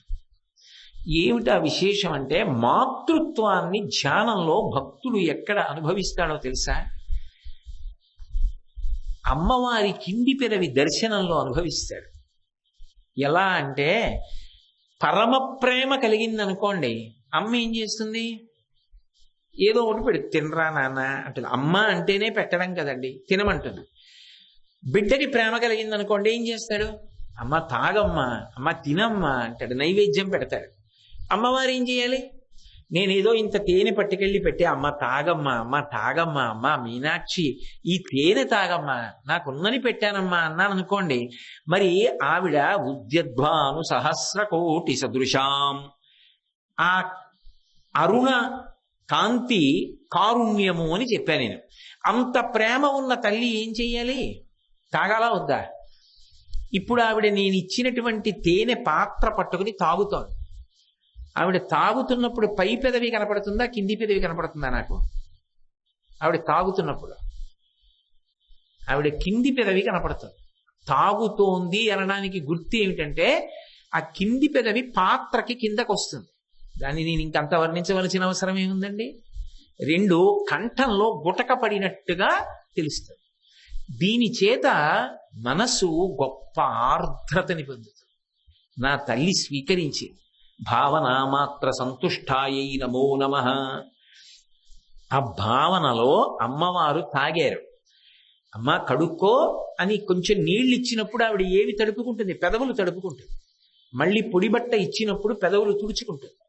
అది ధ్యానమునందు ఒక యోగి అనుభవించేటటువంటి ఒక అద్భుతమైనటువంటి స్థితికి పరాకాష్ట. అయితే ఇందులో ఒక విశేషం, అసలు నిజంగా మూకశంకరులకి కామాక్షి పరదేవత తత్వత కామాక్షి ఒకటి, మీనాక్షి ఒకటి, విశాలాక్షి ఒకటి, అన్నపూర్ణ ఒకటి కాదుగా. మూకశంకరులకి కామాక్షి పరదేవత యొక్క క్రింది పెదవిని చూశారు, అధరాన్ని, ఆ ఎర్రటి దొండపండు లాంటి పెదవిని. ఆయన శ్లోకం చెప్పవలసి వచ్చింది. అసలు ఆయనకి అలాంటి శ్లోకం ఎలా వచ్చిందో ఆశ్చర్యం. ఆర్యాశతకంలో అమ్మవారి యొక్క పెదవి గురించి ఆయన ఒక శ్లోకం చేశారు. కలమంజుల వాగనుమిత గళపంజర గత శుకగ్రహ ఉత్కంఠ్యాత్ అంబరదనాంబరంతే బింబఫలం శంబరారిణాన్యస్తం అన్నారు ఆ శ్లోకంలో. శంబరారి అంటే శంబరాసురుడు అనేటటువంటి రాక్షసుడిని వధించిన వాడు మన్మథుడు. మన్మథుడికి ఒక వాహనం ఉంది. మనకి దేవతలందరికీ వాహనాలు ఉంటాయి. మన్మథుడికి ఒక వాహనం ఉంది. ఏదా వాహనం అంటే చిలక. ఇప్పటికీ మీరు కాంచీపురం ఏకాంబరీశ్వరుడి దేవాలయానికి వెడితే ఏకాంబరీశ్వర దేవాలయంలో అద్దాల మంటపం ఉంటుంది. ఏకాంబరీశ్వర దేవాలయ అద్దాల మంటపానికి ఒక విచిత్రం ఉంది. అక్కడ ఎన్ని శివాలయాలు ఉన్నాయో చెప్పడం ఎవరికీ సాధ్యం కాదు అని. అన్ని శివాలయాలు. కాంచీపురం వెడితే ఇన్ని శివాలయాలు దర్శనం చేసిన ఫలితం ఎలా అంటే, ఏమన్నారంటే, ఏకాంబరీశ్వర దేవాలయంలో ఉన్నటువంటి అద్దాల మంటపంలో ఊయలలో పడుకున్నటువంటి కామాక్షి ఏకాంబరేశ్వరుల మూర్తుల్ని చూసి అద్దంలోకి అటు ఇటు చూస్తే కాంచీపురంలో ఉన్న శివాలయాలన్నీ వాడు ఆ రోజు దర్శనం చేశాడని వాడి ఖాతాలో వేసేయమన్నారు. అయితే చిత్రం ఏమిటో తెలుసా? అద్దాల మంటపంలో ఏకాంబరీశ్వరుడు కామాక్షి పడుకున్న గది ముందు స్తంభాలుంటాయి. ఆ స్తంభాలలో చిలకల మీద రతీమన్మథులు ఉంటారు. చూసి తీరాల శిల్పాన్ని. అక్కడ ఇక్షుదండాన్ని పట్టుకొని ఆ ధన పౌష్పం మౌర్వీ మధుకరమయీ పంచవిశిఖ ఇక్షుదండం పట్టుకుంటాడు, ఆ పూలతో చేయబడినటువంటి ధనస్సుని కూడా పట్టుకుంటాడు, ఆ పూల బాణాలు వేస్తుంటాడు. ఆ తుమ్మెదలతో చేసినటువంటి వింటి నారి ధన పౌష్పం మౌర్వీ మధుకరమయీ పంచవిశిఖ, పూల ధనస్సు, వింటినారి తుమ్మెదలతోటి పూల బాణములు మన్మధుడివి. ఆ చిలకల మీద కూర్చుని రతీమన్మధులు ఇద్దరు ప్రయాణం చేస్తూ ధనస్సుకి ఎక్కువ పెట్టి బాణాలు వేస్తున్నటువంటి సన్నివేశం చెక్కబడి ఉంటుంది. అది నిజంగా ఎంత గొప్పగా చెక్కాడురా అనిపిస్తుంది. అలాగే మధురైలో కూడా కొన్ని విశేషాలు ఉన్నాయి, మీ చేత ధ్యానం చేయిస్తాయి అవి. ఒక సామాన్యమైనటువంటి స్త్రీ బిడ్డల్ని పోషించుకోవడానికి చేత్తో ఒక బుట్ట పట్టుకొని ఆమె ఏదో అందులోకి కొన్ని గింజలు పట్టుకొని అమ్మకం కోసం వెళుతూ ఉంటుంది. ఆ వచ్చిన డబ్బులతో పిల్లల్ని పోషించాలి. ఆమె దగ్గర 6 పిల్లలు ఉంటారు. 6 పిల్లలు ఆ శిల్పంలో ఎక్కడున్నారో చూపించడానికి మీకు 1 గంట సేపు పడుతుంది. 1 గంట పడుతుంది. ఇలా చూడగానే తెలియదు అసలు. అలా తెలియడానికి వీలు లేకుండా చెక్కాడు శిల్పి. మీరు ఎంతో జాగ్రత్తగా వెతికితే దొరుకుతారు 6 పిల్లలు. ఇదిగో 6 పిల్లల తల్లి, అందుకు బుట్ట పట్టుకుని ఎడుతోంది అన్నం సంపాదించుకొచ్చి పిల్లలకి పెట్టుకోవడానికి అని చెప్పడానికి. అయితే విచిత్రం ఏంటంటే గోరు కొద్దిగా పెరిగిన గోరు, కొద్దిగా తరిగిన గోరుతో సహా శిల్పాలు అంత గొప్పగా చెక్కాడు శిల్పి అక్కడ. మధురై అంతే. ఇంకా ఆ మధురై ఒక శిల్పం చూడ్డానికి 1 గంట సేపు పడుతుంది. అంటే మధురై చూడ్డానికి ఎన్నాళ్ళు పడుతుంది? అసలు నిజంగా మధురై ఎంత అనుభవించాలంటే అంత గొప్ప మధురై. కాబట్టి మన్మధుని యొక్క వాహనం చిలుక. మళ్ళీ వెనక్కి రండి, నేనేదో ఏకాంబరేశ్వరుడు, దేవాలయం, స్తంభం, చిలకలు ఇవన్నీ చెప్పాను. ఆ చిలక ఓసారి తప్పిపోయింది. వాహనాలు కూడా ఒక్కొక్కసారి వెళ్ళిపోతుంటాయి కదండి, ఎవరో పట్టుకుపోతుంటారు. మన వాహనం అనుకోండి, దానంతట అది వెళ్ళిపోదు. నేనేదో దాన్ని ప్రారంభం చేసి ఎక్కి వెళ్ళిపోతే వెళ్తుంది తప్ప, దాన్ని ఎత్తుకుపోవాలంటే ఇంకోటి ఎవరో దాన్ని తీసుకుపోవాలంతే తప్ప. కోటేశ్వరరావు ఎలాగో ఇవాళ రాత్రి ఇంట్లోకి వెళ్ళిపోయాడు, రేపు పొద్దున 10 గంటలకు కానీ కిందకి రాలే మళ్ళీ. ఈలోగా నేను అలా మా చుట్టాల ఇంటికి వెళ్ళి వస్తానని అదేం వెళ్ళదుగా. వాహనం తనంత తాను వెళ్ళిపోదు. కానీ దేవతల వాహనాలు అలా కాదు, అవి ప్రాణంతో ఉంటాయి. అందుకని అది ఎటు వెళ్ళిపోయిందో ఒకసారి. చిలక కనపడలేదు. వెతుక్కుంటూ తిరుగుతున్నాడు మన్మధుడు. ఆ చిలకని పిలుస్తూ తిరుగుతున్నాడు. ఒక చోట చిలక పలుకు అంటారు కదా, అలా తన చిలక పలుకు లాంటి పలుకు ఒకటి వినపడింది. ఎక్కడ? కలమంజుల వాగనుమిత గళపంజర గత సుఖగ్రహ ఉత్కంఠ్యాత్. అమ్మవారి మేడ. ఆ మేడలో అమ్మవారి దగ్గరికి వెళ్ళాడు. వెళితే అమ్మవారు ఏదో అవ్యక్త మధుర ధ్వని, అంటే అది మాట కూడా కాదు, హా అన్నట్టుగా అంది. అంటే అది తన చిలక పలుకే అని అర్థమైంది. తన చిలక ఎక్కడుంది ఇప్పుడు? పంజరంలో దాచేశారు. పట్టుకున్న వాళ్ళు ఏం చేస్తారు? పంజరంలో పెట్టేస్తారు. ఏ పంజరంలో పెట్టేసింది అమ్మవారు? తన కంఠంలో పెట్టేసుకుంది. ఇప్పుడు అమ్మవారి కంఠం అనేటటువంటి పంజరంలో మన్మధుడి చిలక కూర్చుని చిలక పలికితే ఎలా ఉంటుందో ఆవిడ పలుకు అలా ఉంది. ఇప్పుడు అమ్మ, నా చిలకని నీ కంఠంలో పెట్టేసుకున్నావు, నా చిలక నాకు ఇచ్చేయంటే నేను నీ దొంగతనం చేశానా అంటుంది. పైగా మహాభక్తుడు మన్మధుడు. అలా ఎలా అడుగుతాడు అమ్మవారిని? అడగలేడు. అలాగని అడగకుండా ఊరుకుంటే వాహనం లేదు. దేవతలు మళ్ళీ ఇంకో వాహనం తెచ్చుకోవడాలు అలా ఉండవు వాళ్ళకి. అందుకని ఎలా ఇప్పుడు ఆ వాహనం మళ్ళీ ఎలా సమకూర్చుకోవాలి, ఎలా బయటికి తెప్పించాలి ఆ వాహనాన్ని ఆలోచన చేశాడు. ఓ పని చేద్దాం, చిలక్కి అత్యంత ప్రీతిపాత్రమైంది ఏంటి? దొండపండు. దొండపండు ఎర్రగా ఉంటుంది. దొండపండు అక్కడ పెట్టారనుకోండి, చిలక చటుక్కుని వచ్చి కొరుకుతుంది. ఇప్పుడు తన చిలక ఎదురుగుండా కనపడింది అనుకోండి, అమ్మ నా చిలకని ఇచ్చేవా నచ్చి చూపించి.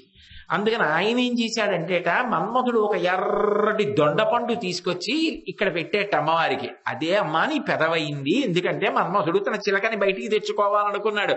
నిజానికి చిలక లేదు కంఠంలో. ఆవిడ కంఠంతో మాట్లాడితే మన్మధుడి వాహనమైన చిలక పలుకులా ఉంటుంది. ఇది మాట కాదు, ఒక ధ్వని.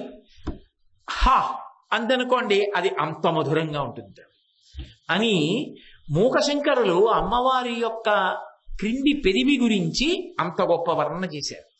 కాబట్టి బింబోష్ఠీం, అసలు రహస్యం ఏమిటంటే ఆవిడ యొక్క పెదవిని దర్శనం చెయ్యడము అంటే అది వాక్కులకు స్థానం. ఆ తల్లి యొక్క అనుగ్రహ విశేషంగా సరస్వతీ కటాక్షాన్ని పొందడం. రెండు, యోగి తాను ఏ పదార్థాన్ని పరదేవతకి ఇచ్చాడో పరదేవత దాన్ని స్వీకరిస్తూ ఉండగా పాత్ర చేత ముక్కు అవి కప్పబడిన నిజానికి కింది పెదివి మాత్రమే దర్శనము. అది యోగి బిడ్డడై రమించేటటువంటి సన్నివేశం.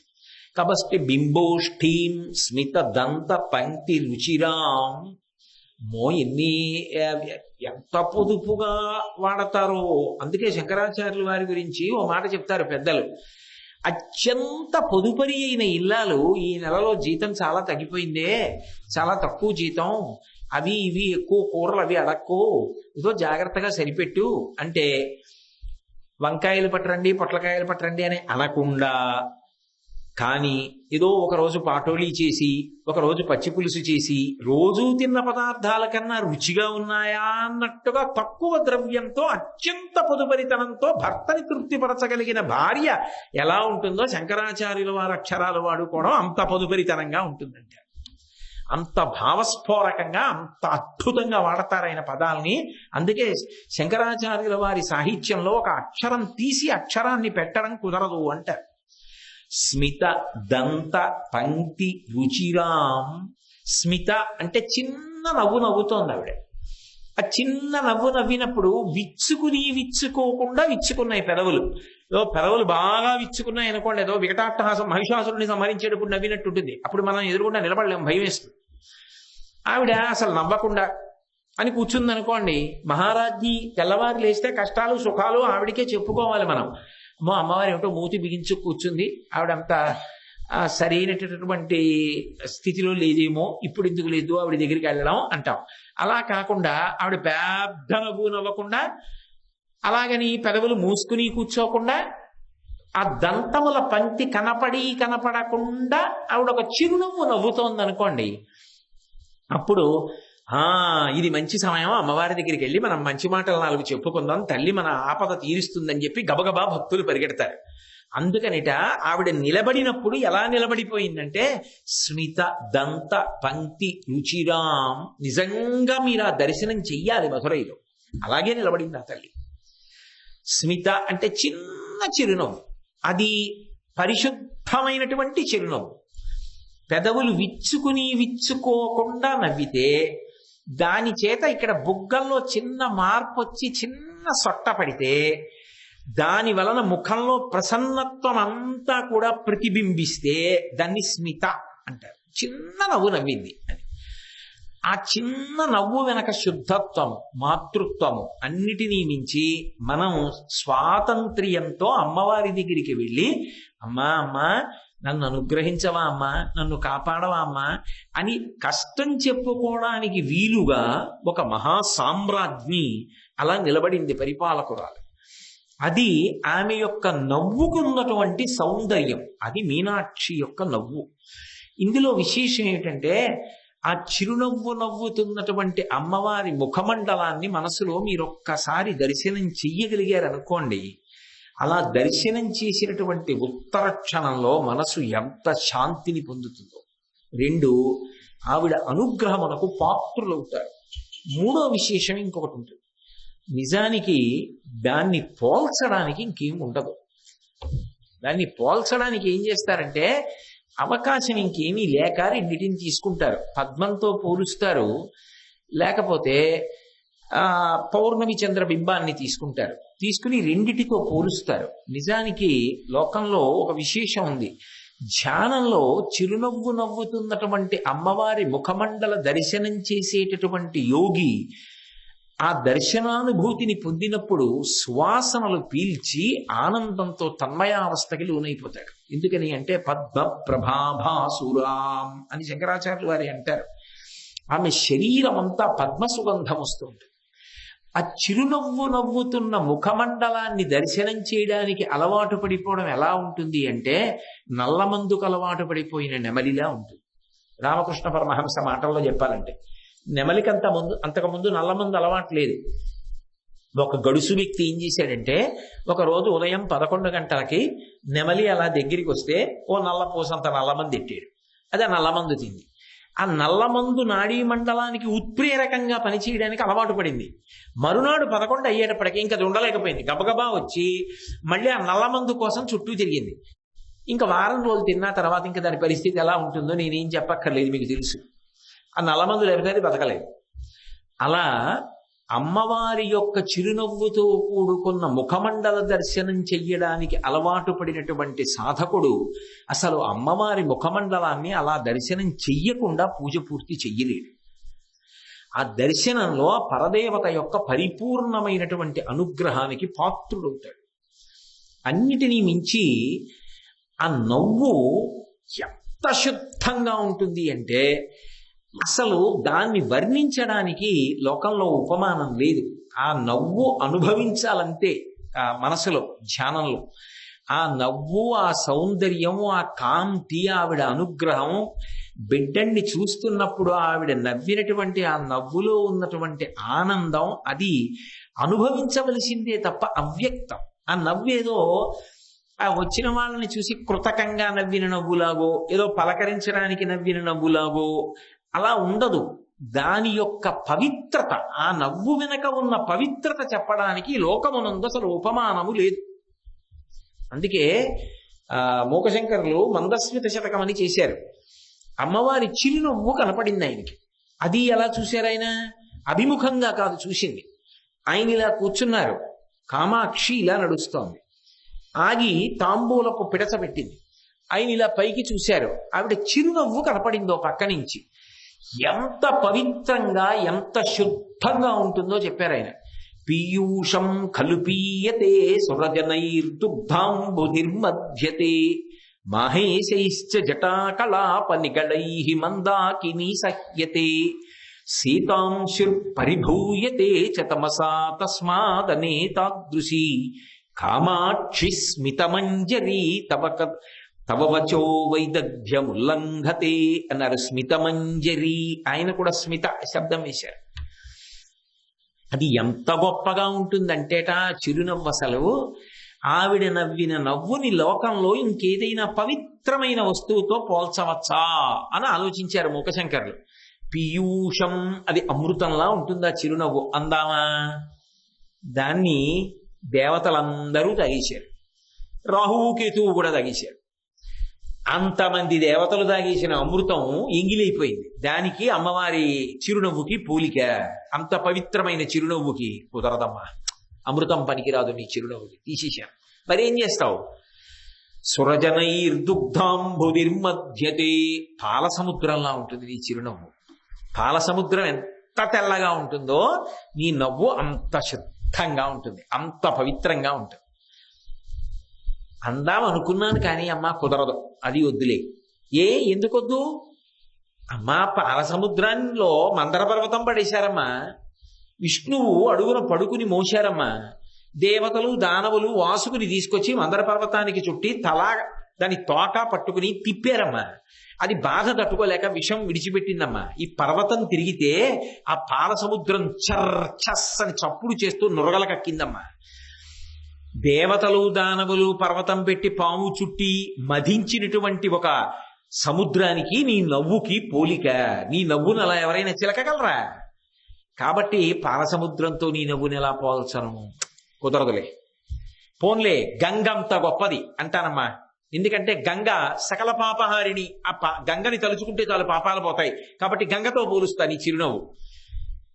అమ్మ వద్దులే, పోల్చను. మళ్ళీ దానికేమైంది? మళ్ళీ గంగమ్మతో పోల్చడానికి ఏం అభ్యంతరం వచ్చింది నీకు? మాహేశైశ్చ జటాకలాపనిగళైః మందాకినీ సహ్యతే. ఆ గంగ ఒకప్పుడు ఆకాశంలోంచి కింద పడుతున్నప్పుడు పరమశివుడి వంక చూసి ఏమిటో పెద్ద జటాజూటం పెట్టి నించున్నాడు, నన్ను పట్టుకోగలను అనుకుంటున్నాడు, మొనగాడు ఈడ్చేస్తాను పాతాళలోకానికి అని అహంకరిస్తే పరమశివుడు తన యొక్క జటాజూటంలో కట్టేస్తే ఎన్నాళ్ళైపోయినా కింద పడక అహంకారం పోయి అలా ఉండిపోయి. అంత అహంకారంతో పడిన గంగకి ఇంత పవిత్రమైన నీ చిరునవ్వుకి పోలిక. అందుకని గంగమ్మని కూడా చెప్పలేదు. మహేశైశ్చ జటాకలాపనిగళైః మందాకినీ సహ్యతే. కాబట్టి మరి ఏం చేస్తావు? సీతాంశుర్పరిభూయతే చ తమసా తస్మాదనేతాదృశీ. అమ్మా గుర్తొచ్చింది. చంద్రబింబం ఎలా ఉంటుందో అంత చల్లగా, అంత పవిత్రంగా, అంత అమృతం ఒలుగుతూ ఉంటుందమ్మా నీ చిరునవ్వు. అమ్మ వద్దులే, అది కూడా వద్దు. అదే మళ్ళీ చంద్రబింబానికి ఏమైంది అంటే, అమ్మ చంద్రుడు అంత గొప్పవాడు నిజమే, కానీ అమ్మ పర్వదినాల్లో రాహువు కేతువు పట్టుకుంటారమ్మా, గ్రహణం వస్తుంది. రాహువు కేతువు పట్టుకుని చంద్రబింబం ఎక్కడా, నీ చిరునవ్వు ఎక్కడా, ఎలా పోల్చనమ్మా, వద్దులే. మరి ఏం చేస్తావైతే? కామాక్షి స్మితమంజరి తవ వచో వైదగ్ధ్యముల్లంఘతే. అమ్మ నీ చిరునవ్వు ఒక ఉపమానం చెప్పడానికి ఈ సమస్త బ్రహ్మాండములలో వేరొక వస్తువు లేదు, దానికి అదే సాటి. అంటే అమ్మవారి చిరునవ్వు ఎంత శుద్ధంగా, ఎంత పవిత్రంగా ఉంటుందో చెప్తారు. అందుకే ఎక్కడ అమ్మవారు చిరునవ్వు నవ్వినా వెంటనే ఒక విశేషణం వేస్తారు. అందుకే ఏదో తృణమంతరత కృత్వా ప్రత్యువాచ శుచిస్మిత అంటారు వాల్మీకి మహర్షి రామాయణంలో. ఆ మధ్యలో గడ్డి పరక పెట్టి మాట్లాడుతున్నటువంటి సీతమ్మ ఒక శుద్ధమైన నవ్వు నవ్వింది. ఎలా అంటే అదేదో అవతల వాళ్ళని పరిహాసం చేస్తున్నట్టు కాదు. బిడ్డన్ని చూసి తల్లి నవ్విన నవ్వు ఎంత పవిత్రంగా, ఎంత శుద్ధంగా ఉంటుందో, మీనాక్షి పరదేవత నవ్వేటటువంటి ఆ చిరునవ్వు అంత అందంగా ఉంటుంది. కాబట్టి దాని గురించి మూకశంకరులంతటి వారు నేను వర్ణించలేనమ్మా, ఉపమానం వేయలేనమ్మా అంటే, శంకర భగవత్పాదులు గడుసుతనంగా 2 అక్షరాలు వేసి వదిలిపెట్టారు, స్మిత అన్నారు. నేనేం చేయాలి, ఇంతకన్నా ఇంకేం చెప్పను? కాబట్టి కొన్ని లోకంలో ఏమిటంటే ఒకసారి చూసి అనుభవించాలి. ఓసారి ఆ మీనాక్షి పరదేవత దేవాలయానికి వెళ్ళి మధురైలో ఆ అమ్మవారి యొక్క చిరునవ్వులను అనుభవించి ఆనందించాలంతే. మనుష్య జన్మ ఎత్తిన తరువాత మిగిలిన ప్రాణులు అనుభవించలేనివి, మనం అనుభవించవలసినవి కొన్ని ఉంటాయి. అవి అనుభవించడానికి ఏదొచ్చినా అంతకన్నా అన్యాయమైన విషయం లోకంలో ఇంకోటి ఉండదు. కాబట్టి మధురై వెళ్ళి జీవితంలో ఈ లోకానికి వచ్చి పరిపాలన చేసి తాను ఒక మూర్తిగా నిలబడింది తప్ప నిజానికి అది విగ్రహం కాదు. అటువంటి తల్లి రాత్రింబవళ్ళు చిరునవ్వు నవ్వుతూ నిలబడితే వెళ్ళి బిడ్డగా ఆ నవ్వును అనుభవించలేకపోయానంటే దానికి ఏ కారణం చెప్పినా అతుకుతుంది అని నేను మాత్రం అనుకోవట్లేదు. కాబట్టి స్మిత, కాబట్టి బింబోష్ఠీం స్మిత దంత పంక్తి రుచిరాం.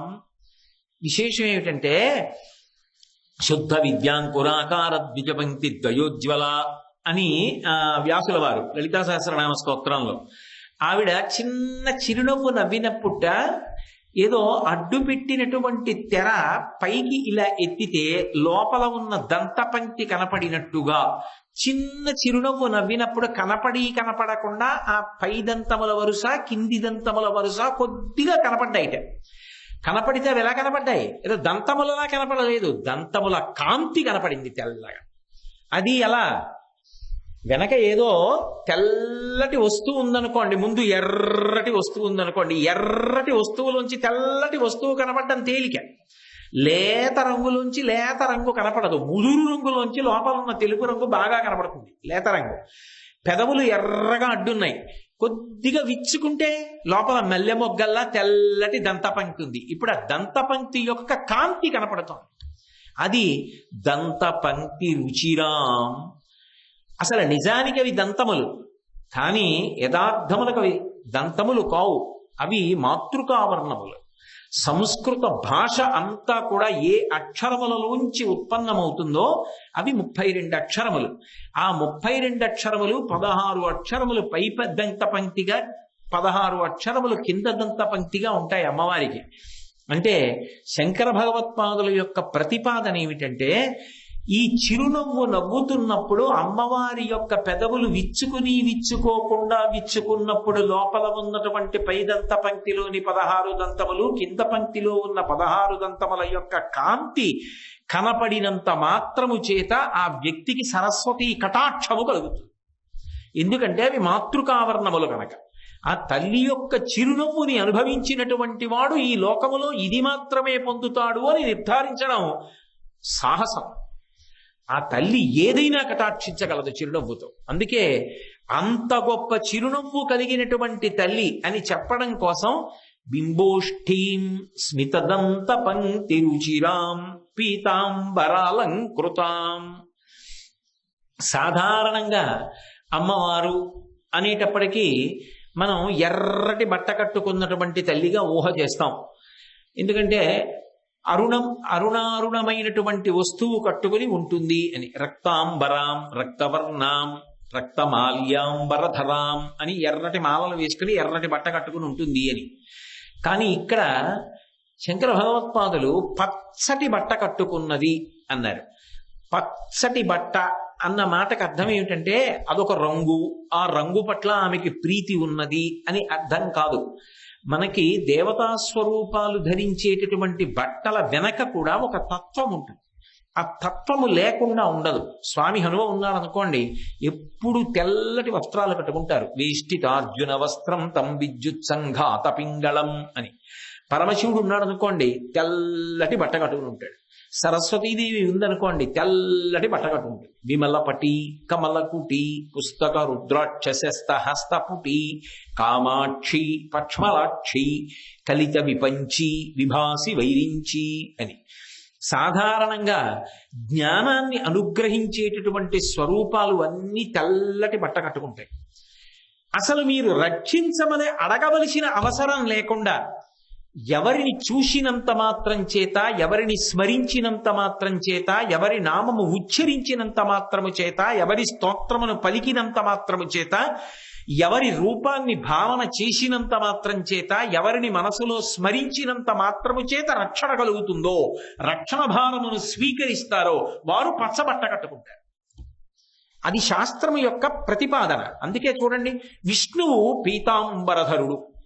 అందుకే శాంతాకారం భుజగశయనం పద్మనాభం సురీశం విశ్వాధారం గగనసదృశం మేఘవర్ణం శుభాంగం లక్ష్మీకాంతం అని ఆయన్ని వర్ణిస్తూ పీతాంబరధరం పసుపచ్చటి బట్ట కట్టుకుని ఉంటాడు అంటారు. ఎందుకని అంటే స్వామి నన్ను రక్షించండి అని అడగవలసిన అవసరం లేదు.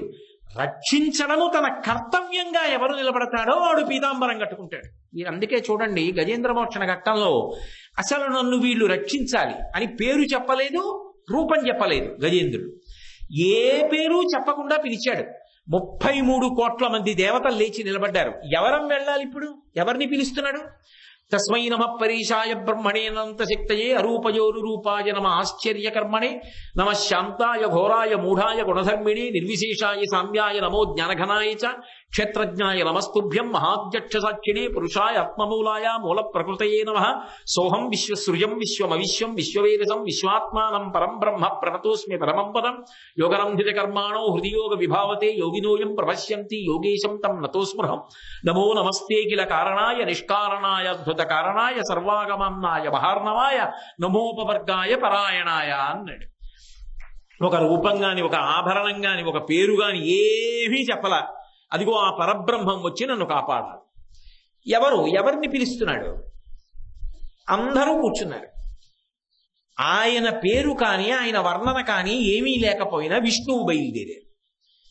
ఎక్కడి నుంచో అలవైకుంఠపురంబులో నగరిలో ఆమూల సౌదంబుదాపల మందార వనాంతరామృతర ప్రాతేందుకంతోపలోత్పల పర్యంకరమా వినోది యగో ఆపన్న ప్రసన్నుండు విహ్వల నాగేంద్రము పాహీ పాహీ ఎన కుయ్యాళించి సంరంభియై. ఎందుకు బయలుదేరాలి మరి ఆయన? అంటే స్థితికార శక్తి అంటారు. స్థితికారుడు అంటే ఎప్పుడూ రక్షణ చేసేటటువంటి కర్తవ్యాన్ని భుజాల మీద పెట్టుకున్నవాడు. ఆయనకి తప్పదు, ఆయన వెళ్ళాలి. అది ఎలా ఉంటుంది అంటే, మీరు చూడండి, ఒరే పిల్ల పెళ్లి దగ్గరికి వచ్చేస్తోందిరా, ఆలస్యం చేస్తే ఇబ్బందిరా, నా మాట విను. 15 రోజులు 20 రోజులు ముందుగా మనం శుభలేఖలు వేసేస్తే ఆ వచ్చేవాళ్ళు తగిన ప్రయాణపు ఏర్పాట్లు చేసుకుంటారు. ఇంకా సమయం ఉంది కదా నాన్నగారండి, ఇంకా సమయం ఉంది కదా నాన్నగారండి అని కూర్చోకురా. మంచి రోజు విఘ్నేశ్వరుడు బియ్యం కట్టేశాంగా, నా మాట విను, ఈ శుభలేఖ పట్టుకెళ్ళి ఇచ్చేసి రారా ముద్రణాలయంలో అంటాడు కొడుకుని తండ్రి. నాన్నగారండి ఏదో మంచి విషయం చూస్తున్నానండి నేను, ఆ ఎదురుకుండా దూరదర్శనంలో వదిలిపెట్టేయండి నాన్నగారండి, రేపు వెళ్తాను నాన్నగారండి అంటాడు. వాడు కొడుకుని పిలిస్తే వెళ్ళలేదు, చిన్న కొడుకుని పిలిస్తే వెళ్ళలేదు, ఇంట్లో సేవకుడిని పిలిస్తే ఏదో పని ఉందన్నాడు, వాడు వెళ్ళలేదు. అప్పుడు ఏం చేయాలి? ఆయనే బయలుదేరాలి. ఎందుకని?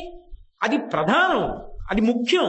ఆ ముఖ్యమైన పనికి ఎవడు వెళ్ళనప్పుడు ఆయనే బయలుదేరుతాడు తప్ప వాడు చేయలేదని ఈయన చేయకుండా ఉండడానికి మాత్రం వీల్లేదు. వాళ్ళు ఎవరు చేయలేదండి, అందుకు శుభలేఖలు వేయలేదండి, మీకు ఆలస్యంగా వేసామంటే ఒప్పుకుంటారా? మా పెద్ద అబ్బాయి వెళ్ళలేదండి, మా చిన్న అబ్బాయి వెళ్ళలేదు, బుద్ధి ఉందా లేదా, వెళ్ళకపోతే నువ్వు వెళ్ళాలంటారు. ఇప్పుడు ఎక్కడ వస్తాం? ఎక్కడ దొరుకుతాయి? రమ్మంటే ప్రయాణపు ఏర్పాట్లు అంటారు. అలా స్థితికర్త లక్షణమేమి, స్థితికర్త కర్తవ్యమేమి అంటే ప్రధానంగా పచ్చటి బట్ట కట్టుకున్నాడు అంటే పరమమంగళప్రదుడు, ఎప్పుడూ కూడా మీ యొక్క రక్షణకి ఆయన హేతువై ఉన్నాడు అని గుర్తు. ఆ భగవంతుడికి స్త్రీ పురుష స్వరూపం ఉంటుందా? స్త్రీ పురుష నపుంసకమూర్తిను కాక కర్మ గుణభేద సరసత్ ప్రకాశి కాక వెనుక నందియుతానకు విభుతలంటూ. అదే విష్ణువు స్త్రీ రూపాన్ని ధరించి నారాయణీ స్వరూపంతో మన యొక్క రక్షణ కర్తవ్యాన్ని తన భుజాల మీద పెట్టుకుంటే ఆ స్త్రీ స్వరూపమే మీనాక్షి పరదేవత. అందుకని పట్టుబట్ట కట్టుకుంది, పసుపచ్చటి పట్టుబట్ట. అది శంకరాచార్యుల వారి ప్రతిపాదన.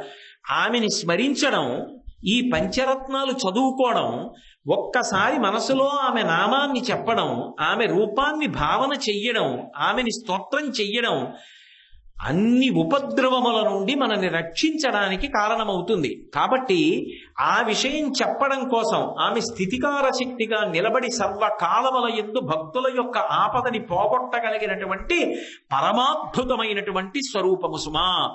ఒకప్పుడు మధురై క్షేత్రంలో ఏమైందంటే, ఈ విశ్వాసమునకు చెందనటువంటి వారు కొందరు అమ్మవారి దేవాలయాన్ని అంతటినీ కూడా పడగొట్టేస్తాం, ఇదంతా కూడా ఏమిటి పెద్ద మీనాక్షి దేవాలయం ఏమిటి, ఈ హడావిడి ఏమిటి, జనం ఏమిటి, భక్తులు ఏమిటి, ఈ అలజడి ఏమిటి అని చెప్పి దేవాలయాన్ని పడగొట్టేయడానికి ఏర్పాట్లు చేశారు.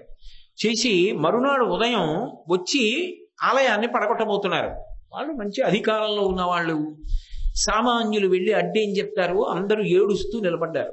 అయ్యో, ఇంత గొప్ప దేవత కైలాసం నుంచి పరమశివుణ్ణి తీసుకొచ్చింది, అటువంటి తల్లి దేవాలయం పడగొట్టేయడమా అని గుణపాలు ఎత్తి పొడవబోయారు. అంతే, గుణపం ఎత్తేటప్పటికి నెత్తురు కక్కుకుని ఎంతమంది వచ్చారో అంతమంది శరీరాలు వదిలిపెట్టేశారు. వాళ్ళు అమ్మ దేవాలయం నిలబడాలని కోరుకున్నారంతే, వాళ్ళేం దెబ్బలాటకెళ్ళలేదు. వెంటనే వాళ్ళ కోరికను అనుసరించి రక్షించుకుందా లేదా ఆవిడ. అది రక్షణ శక్తి. అలా ఎంతమందిని రక్షించింది అంటే దానికి అర్థం ఉండదు. ఇంకా ఎంతమంది చరిత్ర మీరు చెప్తారు? మీనాక్షి అనుగ్రహాన్ని పొందినటువంటి వారి యొక్క జీవితాలు ఎన్ని కోట్లు ఉన్నాయో, ఈ క్షణంలో ఆ తల్లి ఎంతమందిని అనుగ్రహిస్తోందో. కాబట్టి అలా అనుగ్రహించగలిగిన స్వరూపం కనుక పీతాంబరాలంకృతాం విష్ణు బ్రహ్మ సురేంద్ర వందిత పదాం. ఆమె నమస్కరింపబడుతోంది. ఎవరి చేత అంటే విష్ణువు చేత, బ్రహ్మ చేత, సురేంద్రుడంటే దేవేంద్రుడి చేత ఆమె నమస్కరింపబడుతోంది. నమస్కరింపబడుతున్నటువంటి పాదములు కలిగినది. భారతదేశంలో నాకు తెలిసినంత వరకు ఉన్నటువంటి మిగిలినటువంటి అమ్మవారి దేవాలయాలన్నీ ఒకెత్తు, ఒక్క మీనాక్షి దేవాలయం ఒక్కటి ఒకెత్తు. ఎందుకో తెలుసా? మీరు మూలమూర్తిని చూసినప్పుడు మీకు స్పష్టంగా ఒక విషయం కనపడుతుంది. సాధారణంగా దేవతామూర్తులు నిలబడితే రెండు పాదములు పక్క పక్కన ఉంటాయి, సమానంగా ఉండి నిలబడతారు. ఓ పక్కకి, ఎడం పక్కకో కుడి పక్కకో ఆ పరిస్థితిని బట్టి కొద్దిగా ఒరుగుతారు అందానికి, అనుగ్రహ శక్తిగా. కానీ ఒక్క మీనాక్షి పరదేవత మాత్రం ఎడమ పాదం కన్నా కుడి పాదం కొంచెం ముందుకు పెట్టి ఉంటుంది మూలమూర్తిలో. మూలమూర్తి ఎడమ పాదం కుడి పాదం రెండు పక్క పక్కన ఉండవు పీఠం మీద. ఎడమ పాదం కన్నా కుడి పాదం కొంచెం ముందుకు వస్తుంది. దాని అర్థం ఏమిటో తెలుసా? నువ్వు వచ్చి నా మ్రోల నిలబడితే చాలు, నన్ను స్మరిస్తే చాలు, ఆదుకోవడానికి పరిగెత్తుకు రావడానికి నేను సిద్ధంగా ఉన్నాను. చూడండి, పరుగు పందెంలో పాల్గొంటున్నటువంటి వాళ్ళు ఒక కాలు ముందుకి పెట్టి ఒక కాలు వెనక్కి పెట్టి ఏదో శబ్దం చెయ్యగానే ఇక పరిగెత్తడానికి సిద్ధంగా ఉంటారు. అలా అమ్మా అనగానే పరిగెత్తడానికి సిద్ధంగా ఉన్నానని చెప్పడానికి కుడికాలు ముందు పెట్టి ఎడమ పాదం కొద్దిగా వెనక్కి పెట్టి ఉంటుంది ఒక్క మీనాక్షి మూర్తి. అంత అద్భుతమైనటువంటి రక్షణ శక్తి, అంత గొప్ప మాతృస్వరూపం. అందుకే అటువంటి ఆ తల్లి పాదములను ఎల్లవేళలా పూజిస్తూ ఉంటారట. ఎవరెవరు? విష్ణు బ్రహ్మ సురేంద్ర వందిత పదాం. మొట్టమొదట విష్ణువుని చెప్పారు. విష్ణువు పూజ చేస్తూ ఉంటారు. అంటే దేవతల మధ్య అనుబంధాలు శాశ్వతంగా ఇలాగే ఉంటాయి అని చెప్పడానికి ఉండదు. ఎందుచేత అంటే కరాంగుళిన కోత్పన్న నారాయణ దశాకృతి అని లలితా సహస్రంలో వ్యాసుడు.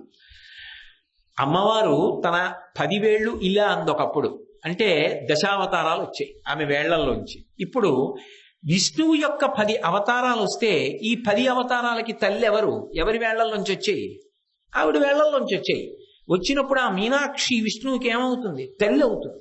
అందుకే శంకరాచార్యులు వారు సౌందర్యలహరి చేస్తూ రణీజిత్వా దైత్యానపహృత శిరస్త్రై కవచిభి నివృత్యై చండాంశస్త్రిపురహర నిర్మాల్య విముఖై విశాఖేంద్రోపేంద్రో శశి విశద కర్పూర శకలాః విశాఖేంద్రోపేంద్రై శశి విశద కర్పూర శకలాః విలీయంతే మాతస్తవ వదన తాంబూల కవళాః అన్నారు.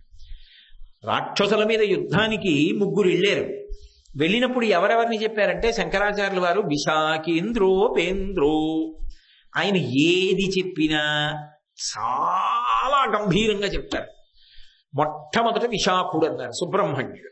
తర్వాత ఇంద్రుణ్ణి చెప్పారు. తర్వాత ఉపేంద్రో, శ్రీ మహావిష్ణువు అని చెప్పారు.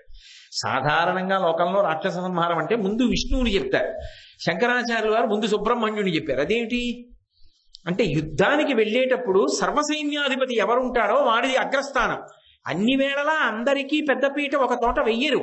ఇప్పుడు ఓ దేవాలయంలోకి వెళ్ళారనుకోండి, దేవాలయంలో అందరికన్నా మర్యాద పొందవలసిన వాడెవరు? ధర్మాత్ముడు. ఎవడు పరమధర్మాత్ముడో, ఎవడు పరమ భక్తి తత్పరుడో వాడికి ముందు దర్శనం అవ్వాలి తప్ప వాణ్ణి పక్కన పెట్టి ఇంకా ఏ కారణానికి దేవాలయంలో ఇతరులకు దర్శనాలుంటే అంతకన్నా హాస్యాస్పదమైన విషయం ఇంకోటి లేదు.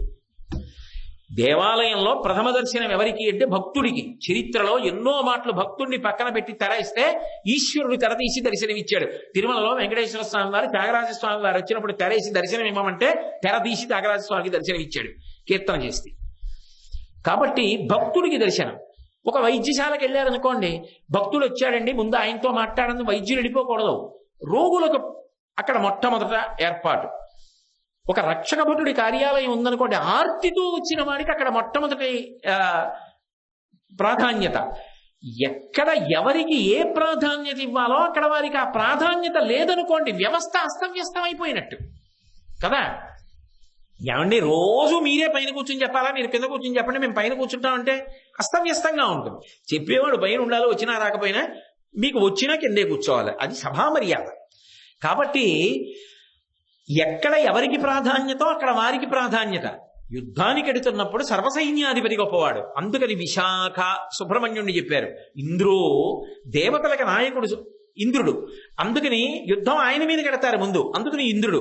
ఉపేంద్రో, విష్ణువు ఇంద్రుడికి తమ్ముడిగా వచ్చాడు బలిచక్రవర్తి దగ్గర వామనమూర్తిగా.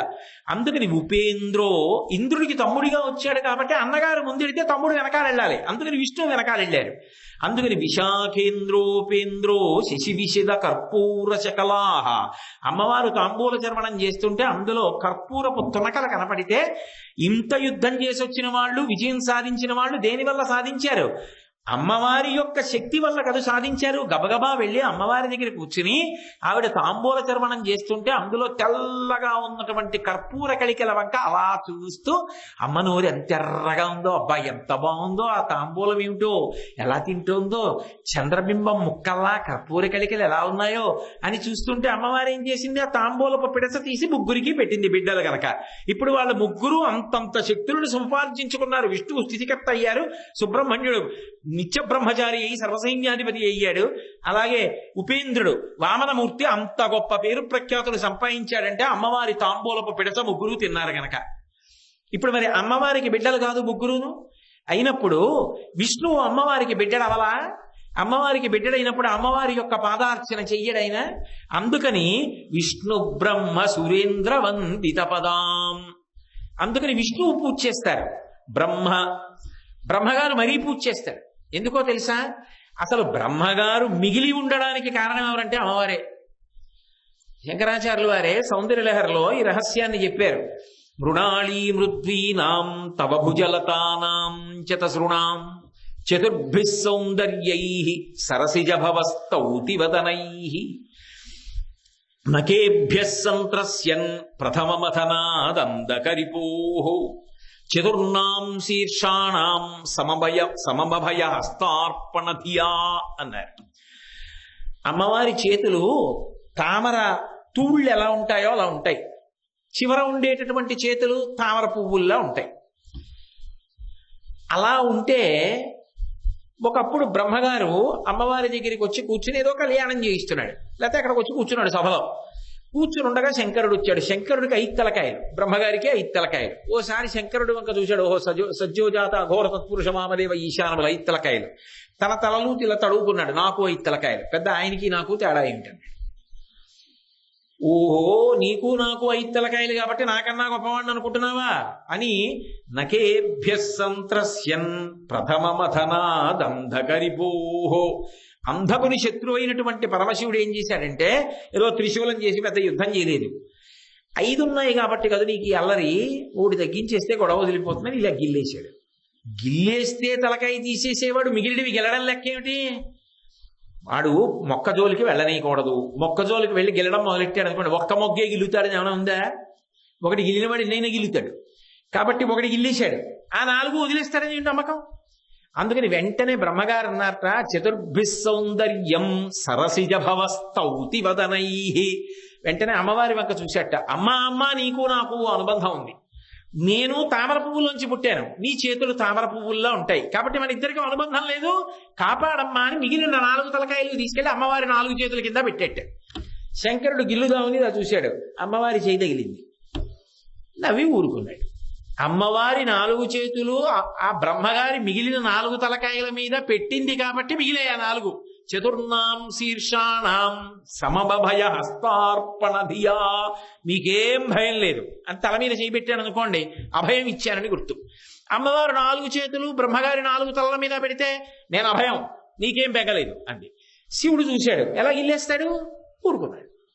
కాబట్టి బ్రహ్మగారు అప్పటి నుంచి మహాభక్తుడు అమ్మవారికి. కాబట్టి ఇప్పుడు ఆ విష్ణువుతో పాటుగా బ్రహ్మగారు కూడా పూజ చేస్తున్నాడు. వీళ్ళిద్దరూ కాకుండా సురేంద్రో, దేవేంద్రుడు కూడా అమ్మవారి ఎప్పుడూ పూజ చేస్తూ ఉంటాడు. ఎందుకంటే అమ్మవారి మహాభక్తుల్లో దేవేంద్రుడు ఒకడు. కఠోపనిషత్తులో దానికి సంబంధించి ఒక ప్రత్యేకమైనటువంటి కథే ఉంది. ఇంద్రుడు ఒకప్పుడు రాక్షసుల మీదకి యుద్ధానికి వెళ్ళి రాక్షసులందరినీ గెలిచి తిరిగి వచ్చి శ్రీకాళహస్తి పక్కన ఉన్నటువంటి వన ప్రాంతంలో దేవతల్ని పెట్టి కూర్చున్నాడు. ఓహో వీళ్ళు నేనే గెలిచాను అనుకుంటున్నాడు రా, వీళ్ళ సంగతి ఏమిటో చెప్పాలని అమ్మవారు ఒక తేజో రూపంగా వచ్చింది. ఆ రూపం ఏమిటి అలా ఉంది కనుక్కురా అని చెప్పి వాయువుని పంపించాడు. వాయువు వెళ్ళాడు. నువ్వు ఎవరంది అమ్మవారు? నేను వాయువుని, పెద్ద పెద్ద చెట్లు పడగొట్టేస్తానన్నాడు. ఇలా గడ్డి పరకం దోసేయండి, తొయ్యలేకపోయాడు. అగ్ని వెళ్ళాడు, ఏం చేస్తామంది? ఏదైనా కాల్చేస్తానన్నాడు. ఆ గడ్డి పరకని కాల్చండి, కాల్చలేకపోయాడు. ఇంద్రుడు వెళ్ళాడు. ఇంద్రుడు వెళ్ళి చూశాడు. చూసేటప్పటికీ అమ్మవారంది నువ్వెవరంది. ఆయనకి అర్థమైంది ఆవిడ అమ్మవారు. ఆవిడ శక్తి మనలో ప్రవేశిస్తే మనం గెలిచాం, నేను అది నేనిది ఏమిటి అని అమ్మవారి కాళ్ళ మీద పడి నమస్కారం చేశాడు. ఉమా అంటారు ఆ స్వరూపాన్ని. ఉపనిషత్తులో ఇంద్రుడికి కనువిప్పు కలిగిన సంఘటనగా చెప్తారు దాన్ని. కాబట్టి ఆయనని విష్ణు బ్రహ్మ సురేంద్ర వందిత పదాం, వందిత అంటే నమస్కరిస్తూ ఉంటారు ఎప్పుడు. ఆ ముగ్గురు కూడా అమ్మవారి పాదముల మీద కిరీటముల యొక్క కాంతులు పడేటట్టుగా నమస్కరిస్తూ ఉంటారు. ఇదే శంకరాచార్యుల వారు సౌందర్యలహరిలో మార్చి ఒక అద్భుతమైన మాట వాడారు. ముకుంద బ్రహ్మేంద్ర స్ఫుటమకుట నీరాజిత పదాం అన్నారు. ముకుంద బ్రహ్మేంద్ర, అక్కడ కూడా ముకుంద అంటే విష్ణువు, బ్రహ్మ అంటే బ్రహ్మ, ఇంద్ర అంటే ఇంద్రుడు.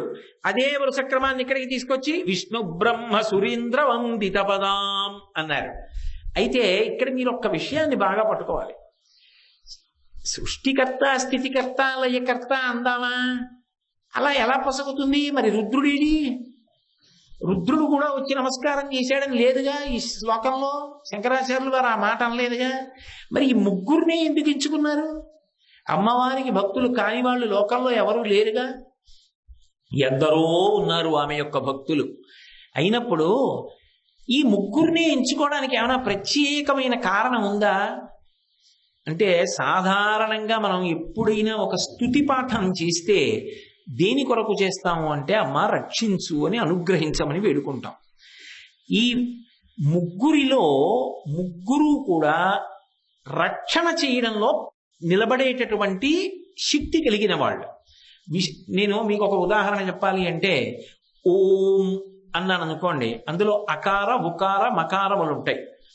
ఆ సృష్టి, ఉ స్థితి, మ ప్రళయం. సృష్టి, స్థితి, ప్రళయం ఈ మూడు శక్తులు కలిస్తే అకారము కారమకారముల చేత ఓంకారం. ఓం ఎంత గొప్పదో, శాక్తేయ ప్రణవంగా ఉమ అన్న నామం అంత గొప్పది. ఇప్పుడు ఉమ దగ్గరికి వచ్చేటప్పటికి మొట్టమొదటి అక్షరం ఏది? ఉ అంటే ఆవిడెవరు? స్థితికారిణి, అంటే లోకములను రక్షిస్తూ ఉంటుంది ఆ తల్లి ఎప్పుడూ కూడా. ఈ రక్షణ చేసేటటువంటి తల్లి దగ్గర ఎవరు ముందు నమస్కారం పెడుతున్నాడు?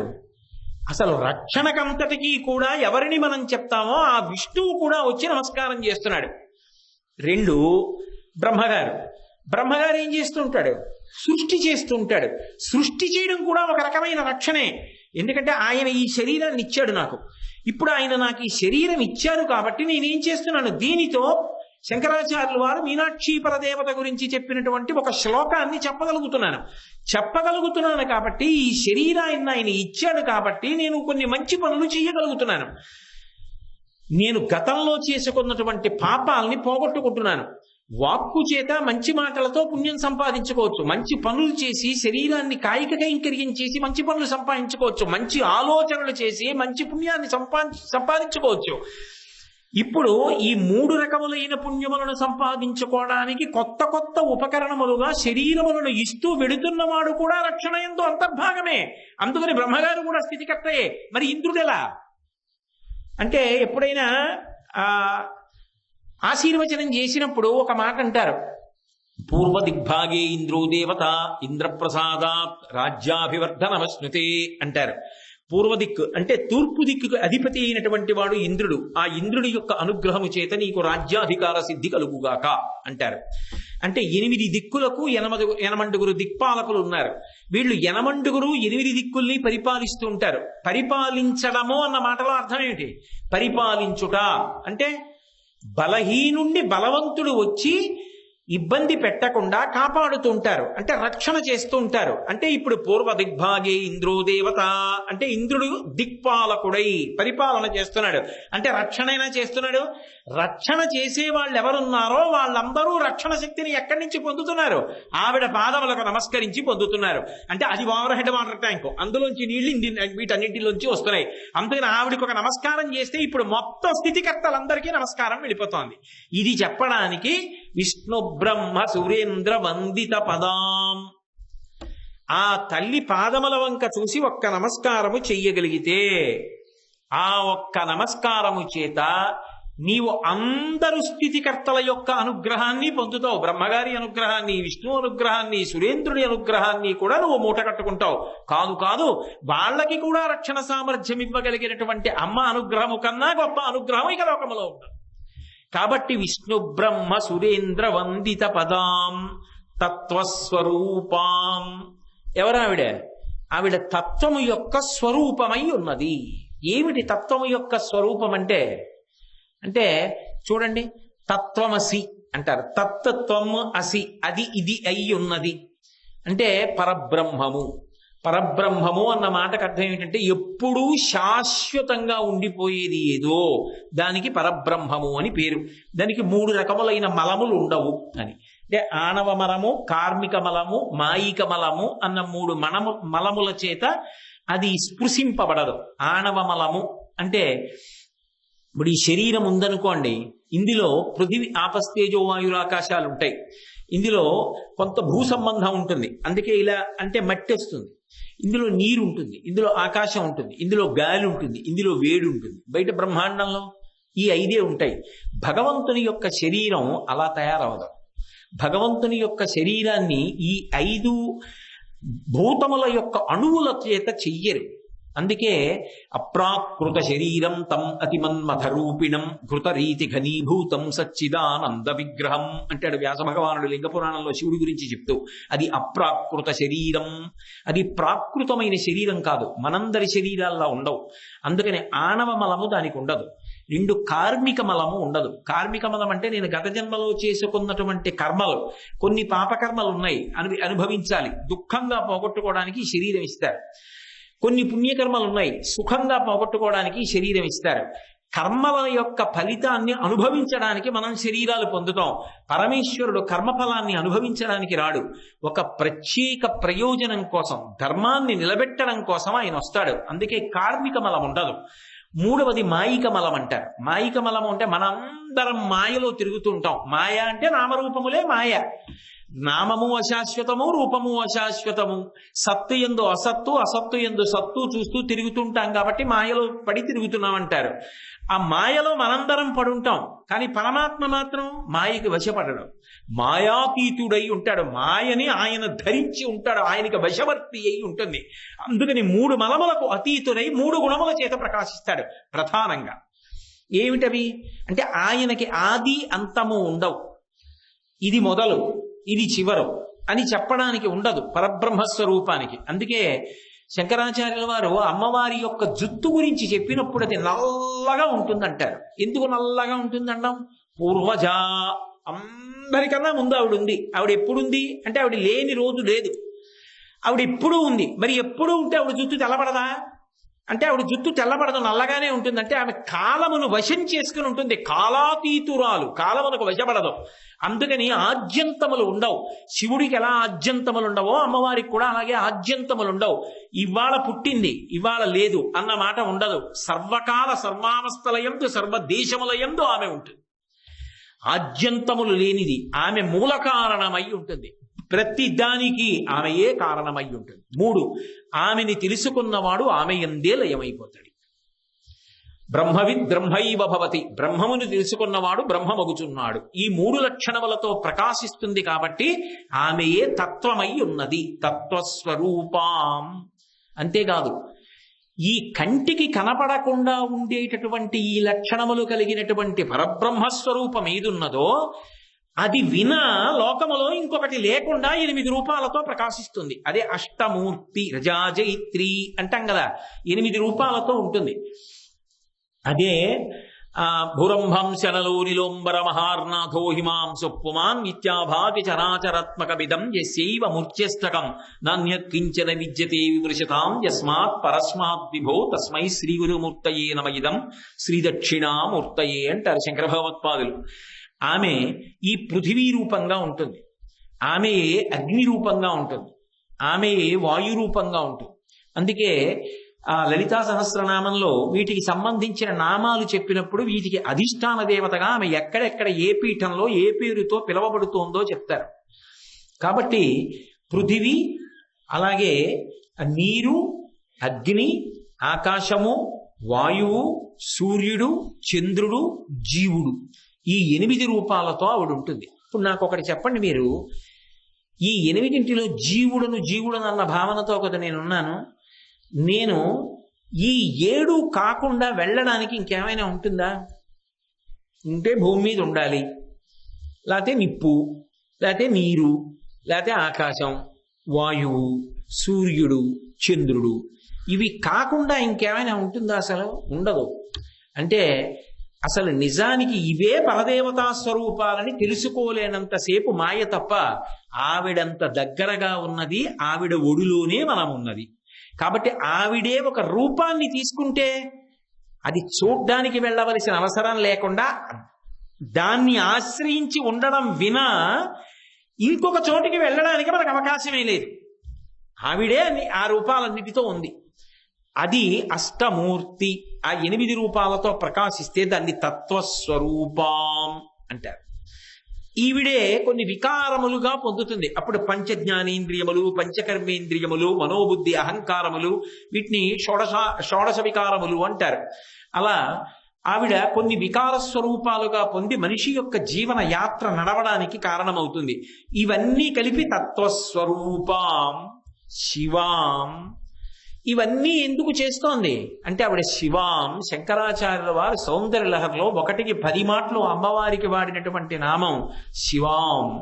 శివాం అంటే పరమ మంగళకరురాలు, సమస్తమైనటువంటి అభ్యున్నతులను ఇవ్వగలిగినటువంటి తల్లి ఆమెయే. ఏమిస్తే ఇది ఇవ్వాలని ఏం లేదు, ఆమెయే మనకందరికీ మూలాధారము అని తెలుసుకుని మనం ఒక్కసారి 2 చేతులు కైమోడ్చి తల వంచి నమస్కరించినంత మాత్రం చేత ఆ తల్లి పేరు చెప్పినంత మాత్రం చేత, ఒక్క శ్లోకాన్ని చదివినంత మాత్రం చేత, ఓపికంటే ఇంత పసుపో కుంకుమో సమర్పిస్తే మనసులో ఆవిడ్ని స్మరించినంత మాత్రం చేత ఆ తల్లి ఈ అభ్యుదయమో ఆ అభ్యుదయమో అని ఉండదు. ఏ అభ్యుదయాన్నైనా అలవోకగా కష్టపడకుండా ఇవ్వగలిగినటువంటి తల్లి ఎవరు అంటే సమస్త శక్తులు ఆమె యందుంటాయి కాబట్టి ఆమెయే ఆదిశక్తి అయి ఉంటుంది. అటువంటి ఆదిశక్తి స్వరూపిణి అయినటువంటి ఆ మీనాక్షి పరదేవత మనందరికీ సకల సౌభాగ్యములను సకల సుఖములను ఇవ్వగలిగిన తల్లి కనుక, సర్వ మంగళములకు ఆవిడే కారణము కనుక, సకల శుభములకు ఆవిడే ఆలవాలము కనుక శివే అని పిలిచారు. శివే అన్న నామం కన్నా, శివ అన్న నామం కన్నా శివాం, శివ అంటే శివుడు, శివాం అంటే అమ్మవారు. శివ అన్న నామము చేత కళ్యాణము, భద్రము, క్షేమము, సౌభాగ్యము ఇవన్నీ ఎలా ప్రతిపాదింపబడతాయో, స్త్రీ స్వరూపంగా శివ అన్న నామము చేత కూడా ఇవే ప్రతిపాదింపబడతాయి. అంత పరమమంగళప్రదమై ఇక లోకంలో ఇంతకన్నా మంగళప్రదమైనటువంటి పేరు ఇంకొకటి తలుచుకోవడానికి లేదు.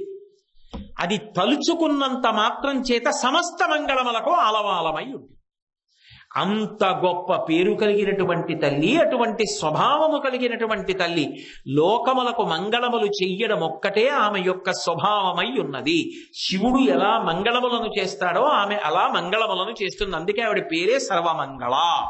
అటువంటి సర్వమంగళములను ఇవ్వగలిగినటువంటి ఆ తల్లి ఒక చోట రాశీభూతమై నిలబడితే, నువ్వు పిలిస్తే పరిగెత్తుకు రావడానికి నేను సిద్ధంగా ఉన్నానని ఎడంపాదం కన్నా కుడిపాదం ముందు పెట్టి అపారమైనటువంటి దయ సముద్రముగా, అసలు లోతు తెలుసుకోవడానికి వీలు లేనంత దయతో ఆమె వచ్చి నిలబడితే, నన్ను స్మరిస్తే చాలు రక్షించడానికి సిద్ధంగా ఉన్నానని ఆ తల్లి ప్రతిజ్ఞ చేసి ఈ లోకములోకి వచ్చి ఒక మూర్తిగా తానే మారి నిలబడితే అదే మీనాక్షి పరదేవత స్వరూపం. కాబట్టి ఏం చేస్తాను? మీనాక్షి అటువంటి ఓ తల్లి ప్రణతోస్మి సంతతమహం, ఎప్పుడు నమస్కరిస్తాను, ఇప్పుడు అప్పుడు అని లేదు, సంతతం ఎప్పుడూ నీకు నమస్కరిస్తున్నాను. ఎవరు నువ్వు? కారుణ్యవారాన్నిధిం, దయకు సముద్రము వంటి దానా అని శంకర భగవత్పాదులు మొదటి శ్లోకంలో ఆ మీనాక్షి పరదేవతకి నమస్కరించి ఆమె వైభవాన్ని స్తోత్రం చేసినటువంటి ఆ పంచరత్నాలలో మొదటి రత్నం. ఇందులో విశేషం ఏమిటంటే శంకర భగవత్పాదులు ఎక్కడా కూడా ముద్రగా తన పేరుంచుకోలేదు. మీనాక్షీం ప్రణతోస్మి సంతతమహం అహం, నేను నమస్కరిస్తున్నానన్నారు. ఇప్పుడు ఈ శ్లోకం నేను చదివాను అనుకోండి అమ్మవారి దగ్గర, అహం నేను ఈ శ్లోకం వ్రాసి చెప్తే ఏ ఫలితమో అంతే ఫలితం. ఎందుకంటే మీరు లోకంలో చూడండి, ఒక వ్యక్తికి అక్షరం ఒక్క వ్రాయడం రాదు. అటువంటి వ్యక్తి ఏదో 2 ఎకరాల పొలం కావలసి వచ్చింది, పరమ పేదవాడు, బ్రతకడానికి 2 ఎకరాల పొలం కావాలి, కానీ దరఖాస్తు చేసుకోవడం రాదు కలెక్టర్ గారికి. ఎవరో చదువు వచ్చిన వ్యక్తి రాసి పెట్టాడు. ఆయన ఏం చేశాడు? నిశాని వేశాడు, బొటనవేలి ముద్ర వేశాడు. ఒరే నువ్వు కాదుగా రాసింది, ఇది రాసిన వాడు చదువుకున్నవాడు రాశాడు, ఎంత బాగా రాశాడు రా పేదరికాన్ని వర్ణిస్తూ, ఆయనకి ఇస్తాను 2 ఎకరాలు. నీకు అది ఏమిటో తెలీదు, అక్షరం రాయడం తెలీదు, నిశాని వేసావు, నీకెందుకు ఇస్తానంటారా కలెక్టర్ గారు? ఎవరు నిశాని వేశాడో వాడికి ఇస్తారు 2 ఎకరాలు. మనమందరం ఎవరం? మనమందరం అని మిమ్మల్ని కలపను. నా బోటిగాడు ఎవరు? ఒక నిశానీగాడు. నాకేం వచ్చిందిలో, నాకేం రాదు, నాకు అన్నీ వచ్చనుకోవడమే ఏమీ రాంతనం అమ్మవారి దగ్గర. నాకేం రాదండమే నిజంగా అమ్మవారి భక్తికి నిదర్శనం. నాకేం రాదు, ఏమీ రాదు కాబట్టి నేనేం చేయగలను? నిశానీ వేయగలను. ఎవరు రాసిన దరఖాస్తుకి నిశానీ వేస్తా? శంకరాచార్యులు వారు చెప్పిన శ్లోకానికి నిశానీ వేస్తా, నా బొటనవేలి ముద్ర వేస్తా. ఏమిటా బొటనవేలి ముద్ర? నేను చదువుతాను ఒకసారి. నేను చదివి అమ్మా తత్వస్వరూపాం శివాం అంటాను. ఉద్యద్భాను సహస్రకోటి సదృశాం అని కేయూరహారోజ్వలాం బింబోష్టీం స్మితదంత పంక్తి రుచిరాం అని పీతాంబరాలంకృతాం విష్ణు బ్రహ్మ సురేంద్ర వందిత పదాం ఆ తత్వస్వరూపాం శివాం మీనాక్షీం ప్రణతోస్మి సంతతమహం కారుణ్యవారాన్విధిం అన్నాను. ఇప్పుడు అమ్మవారిది శంకరాచార్యుల వారు రాశారా కోటేశ్వరరావు? ఆయనకి ఇస్తాను ఫలితం అంటుందా? కాదు, నాకు ఇస్తుంది. అంటే ఇప్పుడు ఈ శ్లోకం చదవడం వెనక అమ్మవారి అనుగ్రహాన్ని మనకి కట్టబెడుతున్న వారెవరు? శంకర భగవత్పాదులు. అది ఆయన ఈ లోకానికి చేసిన అనుగ్రహం.